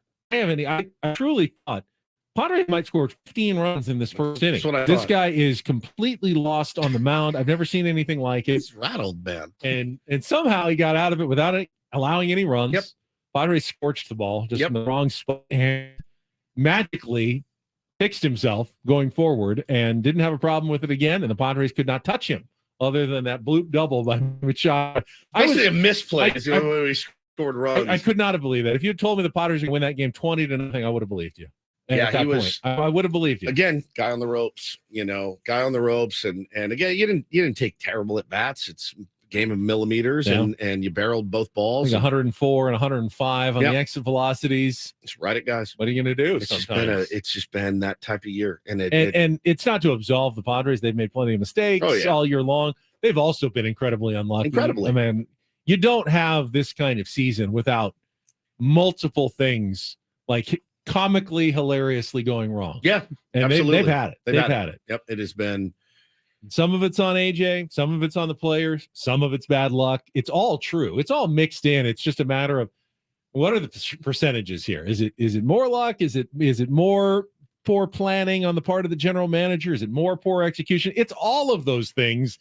It's simply how do you divide up the blame and responsibility for what has happened this year? Yeah, it's definitely been a grind. It's been a grind for a lot of fans, and I am totally sympathetic to it. It's been a grind for me too. I was like, I got out of my appointment yesterday, and looked at my phone. I went, oh, no way. I looked at my texts. I had 100 texts. I had to call Paulie. I go, all right, I'm gonna go home and watch it, but walk me through it. So Paulie walks me through it, and I'm just like, I can't believe it. I just can't believe it. And there's been so many times that we've said, I can't believe how that happened. I can't believe we didn't put that guy away. I can't believe we didn't come through there with a big knock. Think about, if you will, allow yourself to torture yourself. Trent Grisham gets that knock yesterday and wins that game. Petco Park explodes. I mean, it explodes. Juan Soto grand slam. Right, anything. Like anything. It just, we have been. You're 5.5 out now. I mean, 6.5 isn't like unbelievably far behind. And that's just what's been happening. But they did lose some ground. Let's see. Giants, Cubs, Phillies, and Marlins all won yesterday. 6 games back yesterday. They're 6.5 today. D-backs lost. Reds lost again. So, there's still some teams that are struggling. And obviously. I think that's what, like, if you look at the teams above you and you're like, I don't see any world beaters out there. Maybe I think the stand pat thing is probably what's going to happen, and it's probably what shouldn't happen. But I do feel like at this point they're going to look up in the standings and go, "It's nobody wants to hear this. It's still doable." I like that's probably the message going around down at Petco Park right now is, "Hey, listen, you heard Manny say it yesterday. Hey, we're in it. We're going to go fight for it every day." If they're 6.5 games back with 7 to go, Manny's still going to say, hey, we're still in this. We're going to keep winning until they tell us we're out of it. They're going to keep trying. And that's how players should That's the only way players should treat it. I mean, there are teams around in the majors, and I've always wondered what it would be like to play for one of those teams, like a Royals or an Oakland. Like, you're still excited to go to the ballpark every day because you're a big leaguer, but it's got to grate on you in August, September. You're like, oh my God, I got to get this thing over with. I need to shut it down, figure out where I'm going to go next year, whatever. It can't be. There's a lot of jobs worse than that, to be sure. But, put yourself in their shoes for a second. If you're in Oakland A or Kansas City Royal, it can't be the greatest thing in the world every day to get up and go to the ballpark. I really feel that. I mean, and you've talked to enough big leaguers and minor leaguers and stuff to know that sometimes it's like, oh my God, I got to go do this again. We're 35 games out of a playoff spot, but 6.5.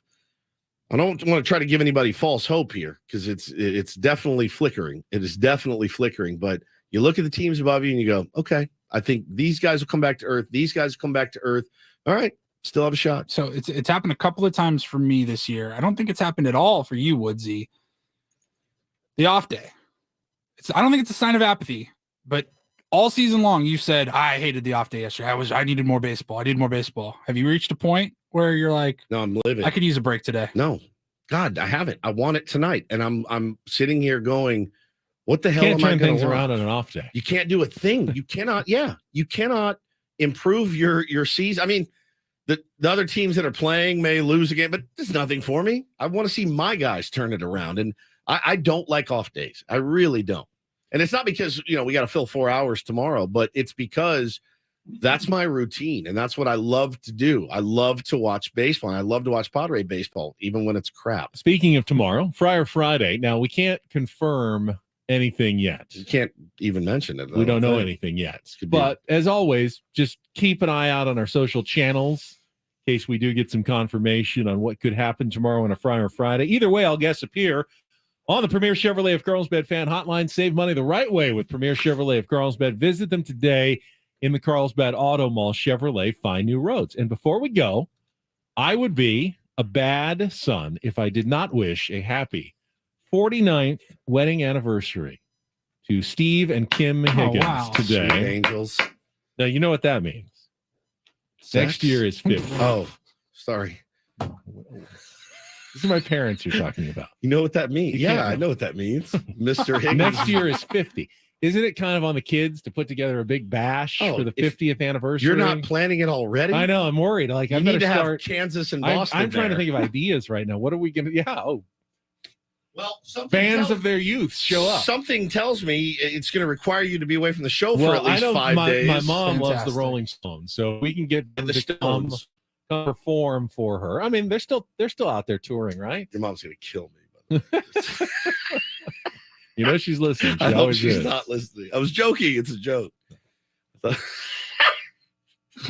mean, I was thinking the same thing. Yeah, of course. You know what happens on your anniversary? That's night, not what I was right? thinking. Not what I was thinking. Maybe my favorite moment of the show, that and Paulie struggling for Dan Patrick. The only highlights of today's His real program. name's Dan Pugh. Is Dan that right? Patrick's a stage name. I didn't know that. That's Used what to threw work me at his off. I would have gone obviously. with Patrick also. Dan Pugh. Coach is up next for producer Paul Reindl and Stephen Woods. I'm Ben Higgins. Have a great rest of your Thursday from all of us here at 97.3 The Fan. So long.